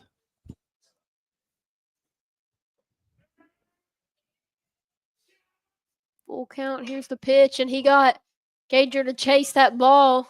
Napier trying to get under it, and he does for out number 3. So North Laurel gets out of this tough inning, giving up 3 runs,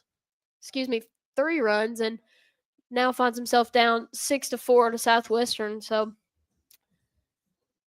got to get the bats going. Got to get the bats going. There's no excuse now. It's do or die. You've got 2 more chances. And that's given that Cam can, if they're going to stick with Cam for the 7th, if he can find it here and come out and pound the zone in the top of the 7th. But you've got 2 chances here, which is no reason you can't score 2 runs right here with these 2 chances against, the pitching that we're seeing.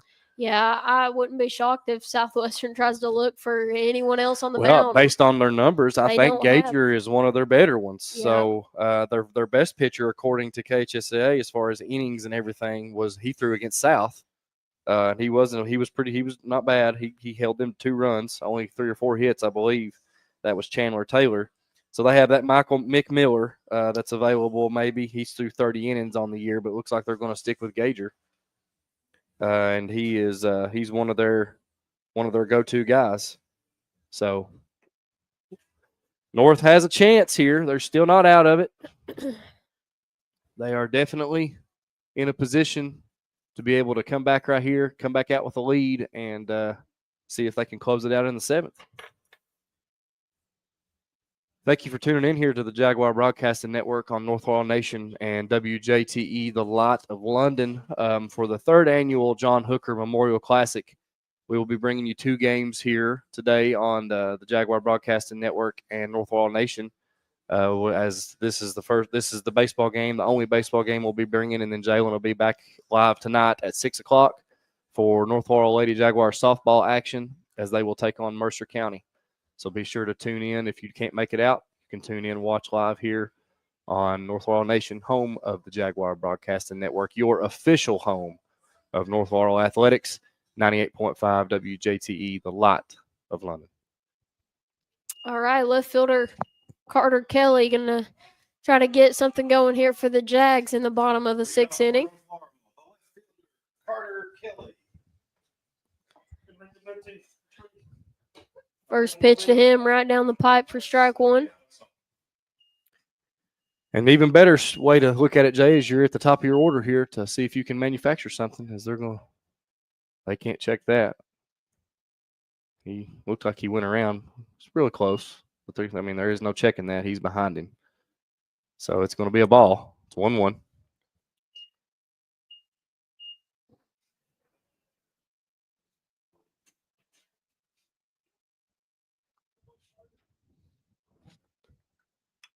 Great hit ball. That's going to drop. And a nice single by Carter Kelly to right field to start things off for the Jags. Next up, the shortstop, number 19, Cooper Elza. That'll bring up The shortstop, Cooper Elza, to the plate. No outs, runner on first.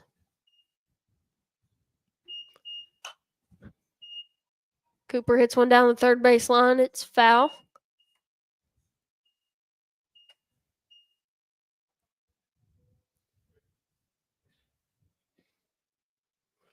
Zero balls, one strike.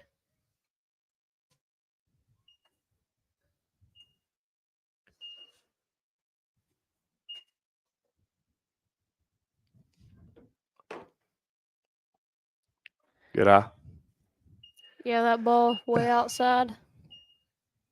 And as I mentioned before, Gager's release is so over the top. You can catch on. You can read everything come out of his hand. Like you could definitely tell right there that was off speed coming. He did not have real good control of it.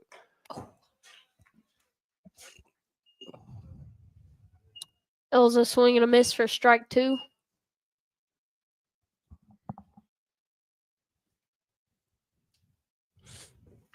And we got a official's time here. The right fielder doesn't want to trip over his shoelaces.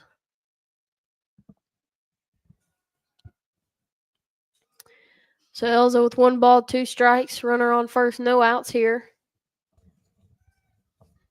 That was close. That was real close.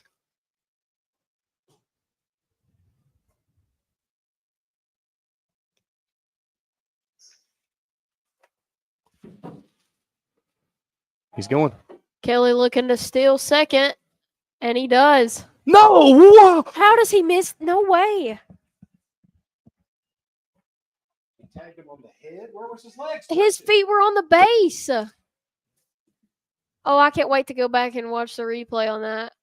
Well, there was no argument from a coach, so I guess they saw something different than what I seen. But I don't see how he was out. He tagged him in the back of the head. Get through the gap there. Yes. Oh my gosh, man. Well, Elza able to get a hit and get us our runner back on after Kelly was called out at second.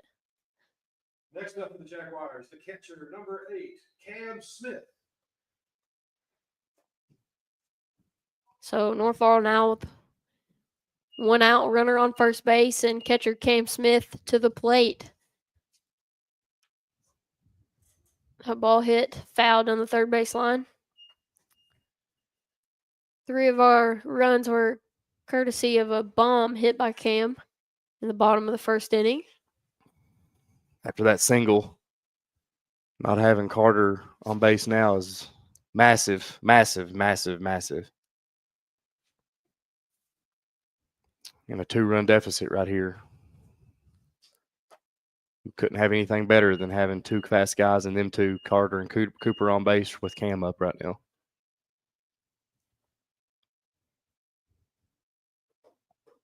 One count.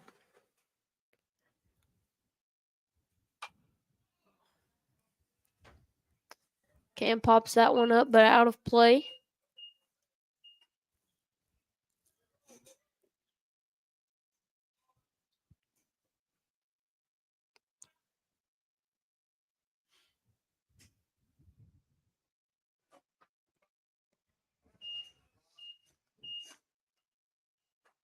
That pitch in the turf.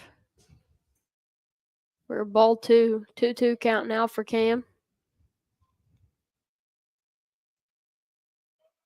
We're taking another one, and we had that one stole, I believe. He got a pretty good jump on that one, but the foul ball will bring him back.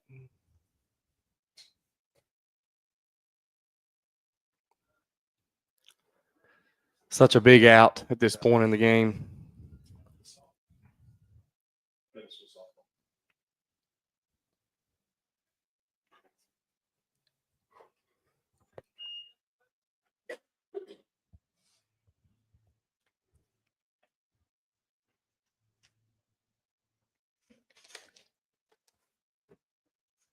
Two balls, 2 strikes.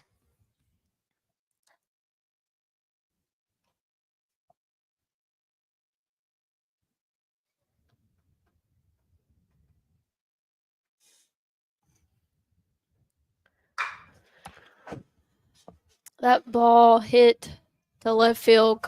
catch is made, and Elza not able to tag up. This is going to be an unfortunate loss right here if the Jags can't find a way here with these 4 outs they have left to manufacture 2 or 3 runs. As you have control the entire game, even when Southwestern would make a push, you was always able to keep the lead. And now you're in a back against the wall situation. Cooper going to steal. And he's in there safely.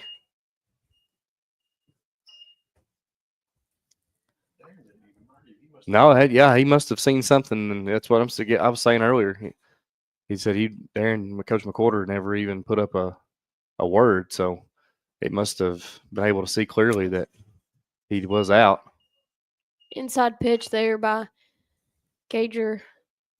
James Parman, he's able to foul it off. Number 24, Cooper Parman.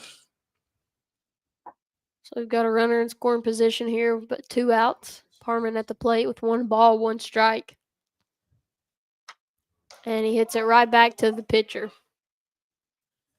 And they'll get out number 3. So North Laurel not able to put any runs on the board in the bottom of the 6th. So heading into the top of the 7th inning, North Laurel trails 6-4 to Southwestern here at the John Hooker Memorial Classic. We'll step aside, take a quick break, and be right back. For quality casework since 1975, look no further than Stidham Cabinet Incorporated at 471 Nursery Road in Corbin. If you want experience, expertise, and dedication, you've found it at Stidham Cabinet. Come create your dream design by visiting our 2,000 square foot showroom, or visit StidhamCabinet.com to see a list of all of our name brand products to choose from. That's Stidham Cabinet, 471 Nursery Road in Corbin. Phone number 606-528-3648 or 800-425-0899. The partnership between the Martin family and Peterbilt has been proven to be great. You see, Martin's has a reputation of doing things the right way, and Martin's plus Peterbilt is a winning combination. For more than 50 years, Martin's has provided unmatched service and parts availability.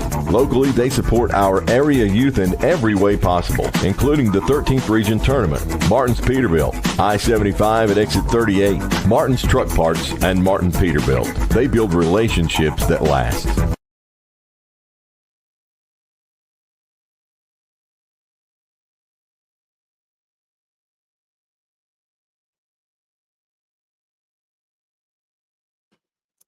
All right, welcome back here. Top of the 7th inning. Hinkle on the mound for the Jags.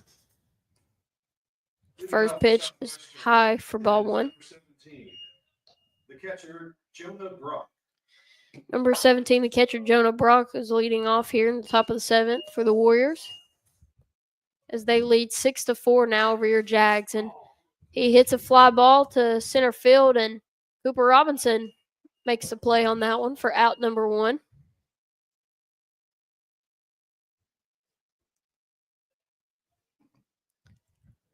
Now batting for Southwestern, number 24, Pierce Jasper. Only thing you can do right now if you're Cam Hinkle and the North Laurel defense is keep it where it's at. Keep your 2-run deficit and take your chances going into the bottom of the 7th and hope you can have some magic there and walk it off, or at least tie it up and send it to extras. Right there, Cam forces the ground ball, and Napier makes the play in time for out number 2. Next up, number 18, Chandler Taylor. It's 2 quick outs here for Cam, as this North Laurel softball team has cut into the lead over there a little bit. It's now 10-6, but it looks like they are in the bottom of the 5th, and North looks like they have a runner on second that I can see. They might have more. First pitch by Cam outside for ball 1. Right there, gets a pop-up. And Jude going to make the play in right field for out number 3. So quick, 3 up, 3 down for your Jags. And heading into the dugout, hopefully get some runs on the board here. Got what you wanted. Very quick inning, in and out. So now the only thing you can do is do your best to get some base runners on and see if you can manufacture at least 2 runs. And the key to this is, like we've said all game, Jay, get on base. You cannot do it unless you have runners on base. And it takes patience at the plate, working counts. Don't go up there and swing at the first 3 pitches. Work some counts, see if you can maybe draw a walk, draw a hit batter, get on base, and do what we can to see if you can manufacture 2 runs. And like I said earlier, it'd be a little disappointing. This would be a disappointing loss if you're North Laurel, in my opinion, if you can't find some way to pull out right here, walk off in the bottom of the 7th. You had control the entire game, led the whole game until the 6th inning. Even when Southwestern would make some runs to cut into it, we would still keep the lead. We've also had our opportunities. I can go back to the inning where we had bases loaded with 1 out and didn't score. We had 2 back-to-back strikeouts in that inning. Yeah, so I mean we have had our opportunities to bust it open and wasn't able to. So here we sit down 2 runs with 3 outs left before the ball game is over. So we will see what happens and what takes place as we roll in here to the bottom of the 7th, and I believe we have 5, 6, 7 up. So Braden Evans will lead off the inning, followed by Cam Hinkle and Eli Holt. Leading off for North Laurel, the bottom of the 7th, number 7, the first baseman, Braden Evans.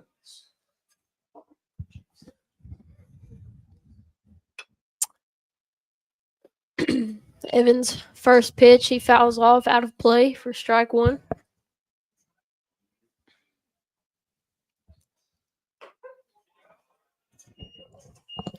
Gagers come in for Southwestern and just pounded the zone for the most part. He's struggled with some off speed, but his over-the-top fastball has been, and this is what you want, even though it was a strikeout. We will take it. Catcher still doesn't know where it's at. You got a base runner. Yep. So doesn't look good on the on paper, but it's a base runner, and now the Jags are in business. Next up, the pitcher, number 5, Cam Hinkle. So Evans will take first base on the drop, 3rd strike right there. And that's one of those situations, if you're Southwestern's coach, you're just dropping your head like, oh, you got exactly what you wanted, but yet there's a runner on base with no But this out. was just like last inning. We have to We pop up a lot. I don't know what. I know I've already said it once, but we get a lot of pop ups, a lot of foul ball pop ups, and we got to figure out how to get something hard on the ground right here. A line drive swing, get back to a line drive approach, up the middle, opposite field. get by. Yes, there's a great hit down the third baseline. Gets by the third baseman by Cam Hinkle, and that's a great single there. So now you're really in business, Jay. You've got your tying run on board, and you've got the Red Rocket coming to the plate. Come on, Red Rocket. So we'll see if maybe Eli can connect with something right here. And then you've got McCorder and Napier behind him. And if you're Eli right here, you cannot be up here jumpy, trying to see if the coach is going to come out. Looks like the catcher's just going to go talk. Be patient. Don't be trying to jump on something. Be real antsy. Just stay calm, under control. Keep your poise, and get your pitch right here.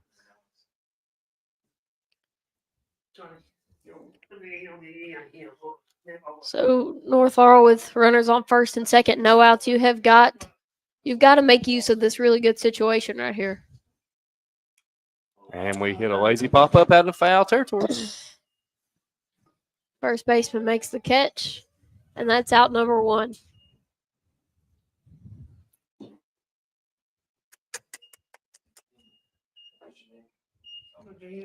Next up, the right fielder number 25, Jude McCorder. And just to my point, you've got the pitcher on the ropes. He's already feeling nervous. He's got no outs and two runners on base, and you swing at the first pitch at your shins, and you try to collapse in the bottom and get under it, and you pop it up to foul in first base, and that's just not a good at bat. I mean, I'm not trying to be harsh or anything, but I mean, in the situation you're in, it's do or die. You've got to find a way to make something happen, and swinging at the first pitch and you're at bat at your shins is probably not the best way to do that. And I sound like a coach, but it's in me. I can't help it. 1-1 count now from a quarter. Runners on first and second, one out. See if Jude can come up in a big way right here. He might have some walk-off power in that bat.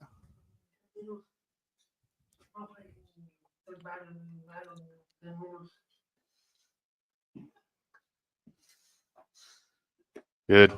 You can tell Gager, he's getting a little shaky out there. He's not through a lot of innings. He's through a few. He's through 16 according to the KHSA, but the top three have through 30 plus.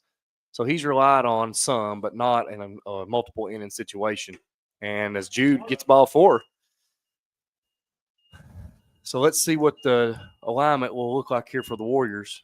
It looks like they're going to stick with Gager. Next up, the second baseman, number 15, Ashton Napier. So you've got here's a good thing. You've got good speed at second. So anything through the infield should be able to score on a single, which will tie it up. You've got good speed at first behind him and good speed at the plate. Ooh. Napier just missed that one as it rolls foul down the first baseline. Looks like they're keeping the middle infield about halfway to be able to turn 2 if it's hard at them. The corners are up. Bases are loaded. So here we are with another 1-out bases loaded situation for North Laurel and the game on the line. Patience. Good job by Ashton. Do not swing at balls. Make it be your pitch. You're still in a good count.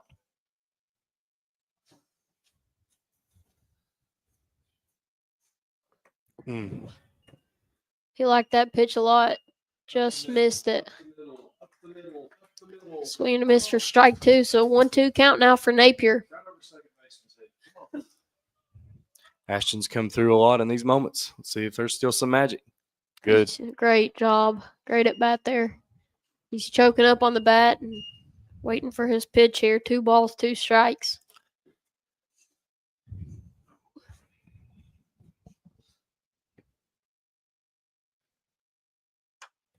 Way to fight.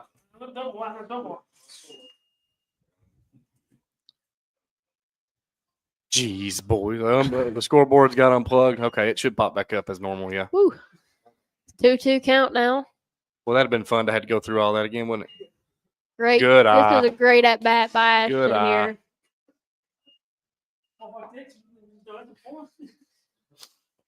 Now in a full count situation, and hopefully this will be the first one that goes our way. Maybe so, Jay. Morning. Maybe so. Here's the 3-2 pitch. Good job. Great at bat. Great at bat by Ashton Napier. Run gonna score off of the walk here. That's Evans.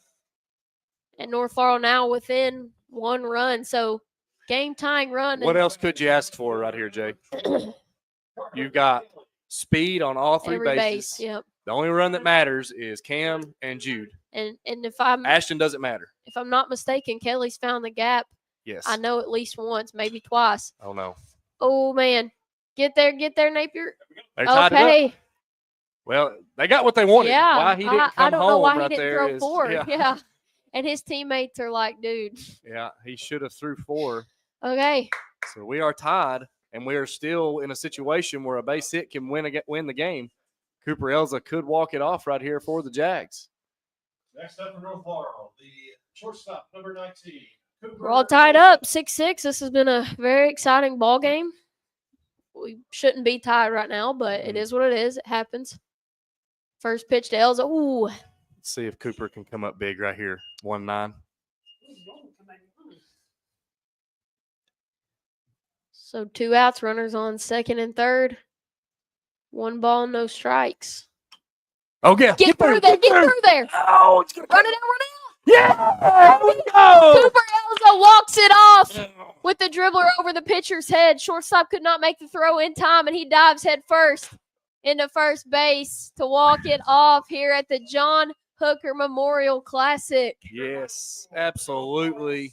Woo! Way to keep fighting. See, and I wasn't negative. No, you always call me Mr. And this is Debbie Downer himself, Ethan Eversole. That's just who he is. But, I mean, he wasn't wrong. We should not have been in a tie game situation here in the last inning. Yeah. That should not have happened. We had too many mistakes in the field, yeah. Too many pop flies, on offense, and that's just But like you said, that's part of baseball. That That's is how the game part goes. of it. It happens. Sometimes you're feeling good and everything's going your way, and sometimes you're not, and everything's going complete opposite. But here's the good thing about what North Laurel was able to do right there. They were able to continue staying poised when it got hard. They kept a lead throughout the whole game. So even though we wasn't getting the big hits when it mattered or anything like that, we still kept a lead. Southwestern come with their big run, and this was a game of runs, almost like basketball here late. Yeah. You know, North had theirs going in, then Southwestern made theirs, and North was able to answer and come away with a walk-off. And sometimes it ain't the prettiest of ways. I'm sure Cooper would have loved a big line drive gap into the right center field to walk it off, but instead he gets a little CNI up the middle base hit, and it was able to score the winning run. Yeah. And at this time, family of John Hooker is going to present the Player of the Game award for John Hooker Memorial Classic. That's Carter Robinson. That is John's nephew, and that's little John Hooker. The player of the game is number 8, Cam Smith. So Cam Smith is going to be our John Hooker Memorial Classic Player of the Game. We'll try to go down and fetch him and get him up here for an interview with Jalen and get a word from Coach McCorder. And then we'll try to wrap up this and get ready for softball here tonight.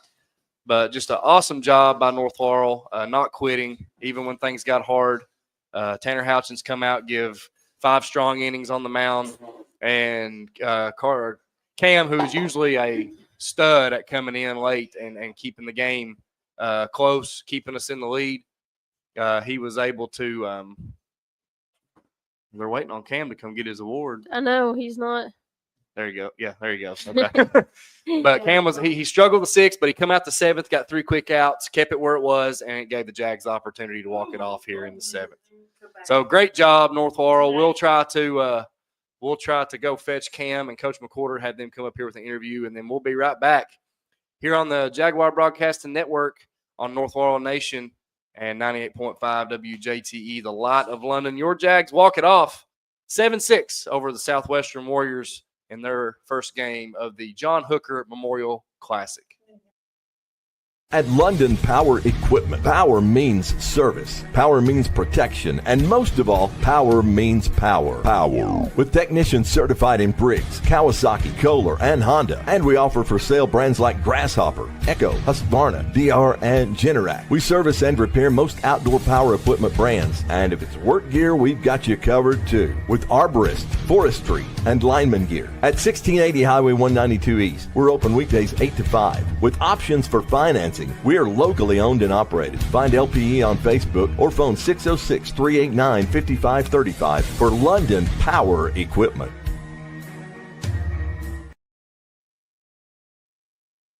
For quality casework since 1975, look no further than Stidham Cabinet Incorporated at 471 Nursery Road in Corbin. If you want experience, expertise, and dedication, you've found it at Stidham Cabinet. Come create your dream design by visiting our 2,000 square foot showroom or visit StidhamCabinet.com to see a list of all of our name brand products to choose from. That's Stidham Cabinet, 471 Nursery Road in Corbin. Phone number 606-528-3648 or 800-425-0899. The partnership between the Martin family and Peterbilt has been proven to be great. You see, Martin's has a reputation of doing things the right way, and Martin's plus Peterbilt is a winning combination. For more than 50 years, Martin's has provided unmatched service and parts availability. Locally, they support our area youth in every way possible, including the 13th Region Tournament. Martin's Peterbilt, I-75 at exit 38, Martin's Truck Parts, and Martin Peterbilt. They build relationships that last.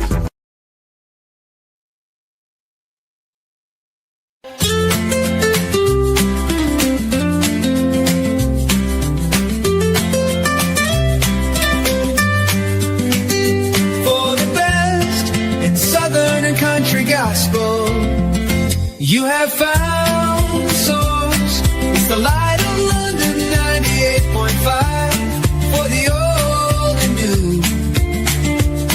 And somewhere in between, we are the Light of London for the very best of country and southern gospel. We are the Light of London 98.5. providing you with some of the very best gospel music around. And you can take us with you anywhere you go. For more information, visit us at www.lightoflondon.com.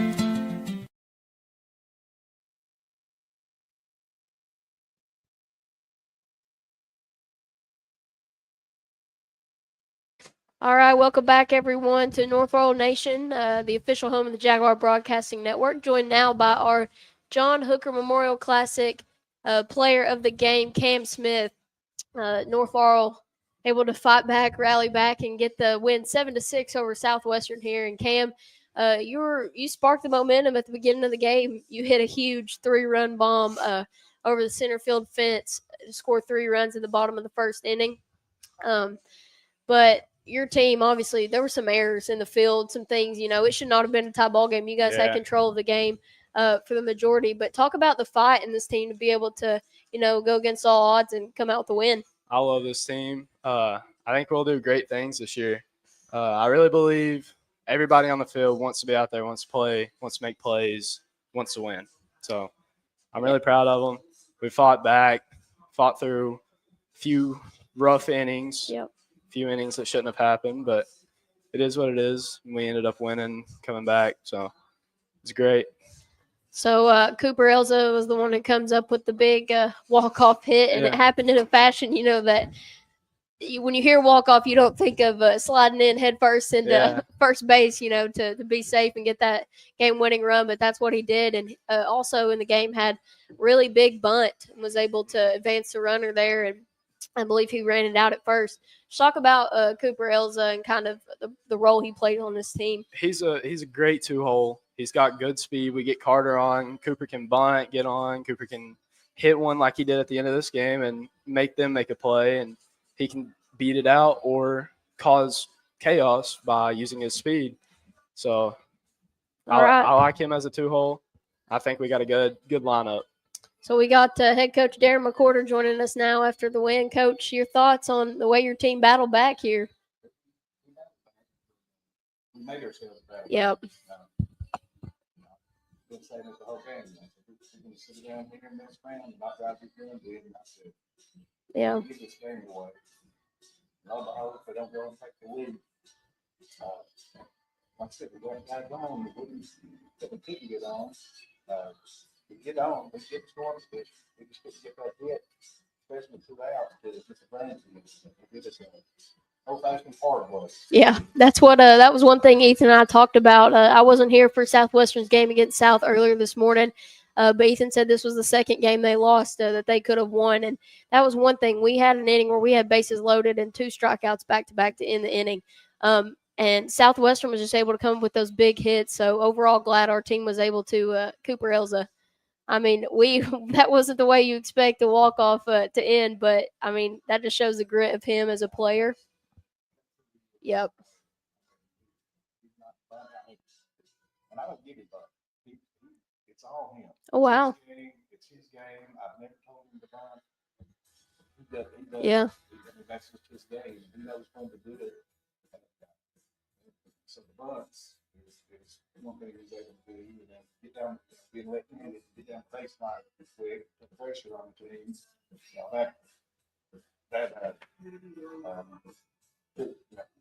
Just speed and get down the baseline. Yeah. Put the pressure on the way they see, oh gosh, it's right there.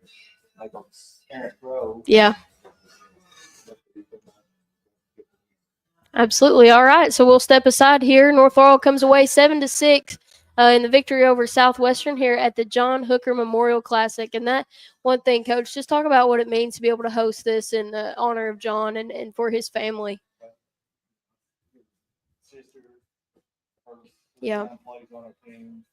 Cooper Robinson. Yes. Saying Adam Hooker, his brother, he was here at the game today. Keith Gilbert, his uncle, he was here at the game today. He was the first baseball coach at North Laurel High School for 8 years. And I was an assistant. And so there's a lot of super ties at North Laurel High School. And anybody who moves on, they never forget it. He was taught for Southwestern. His dad played John. Oh, wow. That's neat. Yeah. My mom said she talked to grandma. Yeah.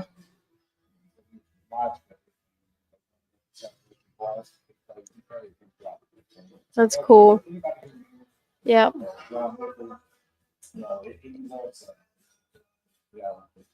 Best memories about what kind of great person and character he is. Absolutely. All right. So North Laurel comes away with the win in the John Hooker Memorial Classic. I'll step aside and we'll close this thing out.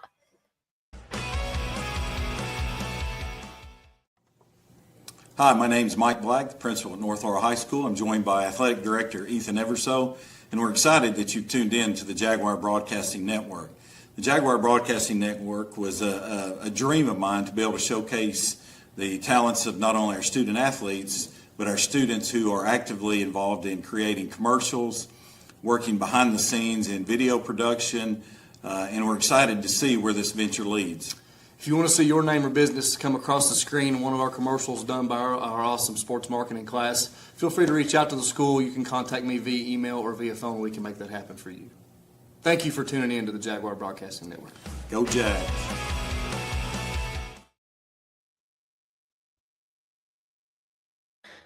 All right, so what a ball game today. We want to thank everyone for tuning in as North Laurel was able to fight back. You know, they got down there, I believe, in the top of the sixth inning. Southwestern came punching back, and North Laurel found themselves down 6-4. And then the next inning had a chance with 3 runners on and only 1 out, bases loaded, and struck out back-to-back times and was not able to get any runs on the board. But they came back fighting there in the bottom of the 7th, put up the 3 runs they needed, and ended up getting the win. Just overall great team effort, you know. Something Darren talked about and was just the mistakes that were made, the pop fly in shallow right field there. You know, we had that pickle at second base. Just, but that's, I mean, he talked about that's a part of baseball. That's just how the game goes. You know, there's certain things, certain mistakes that are bound to happen, and but we were able to fight back, and that's all that matters there. So North Laurel becomes victorious here in their first game of the John Hooker Memorial Classic. So thank you everyone for tuning in, and we will see you guys again tonight at 6 o'clock as your Lady Jags softball team takes on Mercer County. So tune in at 6 o'clock. I will be doing play-by-play, and I'll have a special color analyst joining me, former North Laurel softball legend. So holds multiple records for North Laurel. So tune in. It's going to be a really exciting game to call. Your Lady Jags are currently trying to battle back right now against Montgomery County. They have cut into the lead, now trail by 2 runs. Montgomery County 10, your Lady Jags 8. And I believe we have a runner on second. So, but everyone tune in again at 6 o'clock tonight. I'm excited to bring North Laurel versus Mercer County. This has been Jalen Black, and I was joined with Ethan Eversole. And as we always like to say, it's a great day to be a Jag.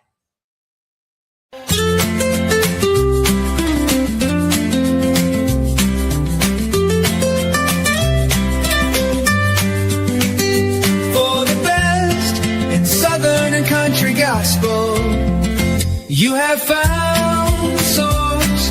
It's the light of London 98.5 for the old and new.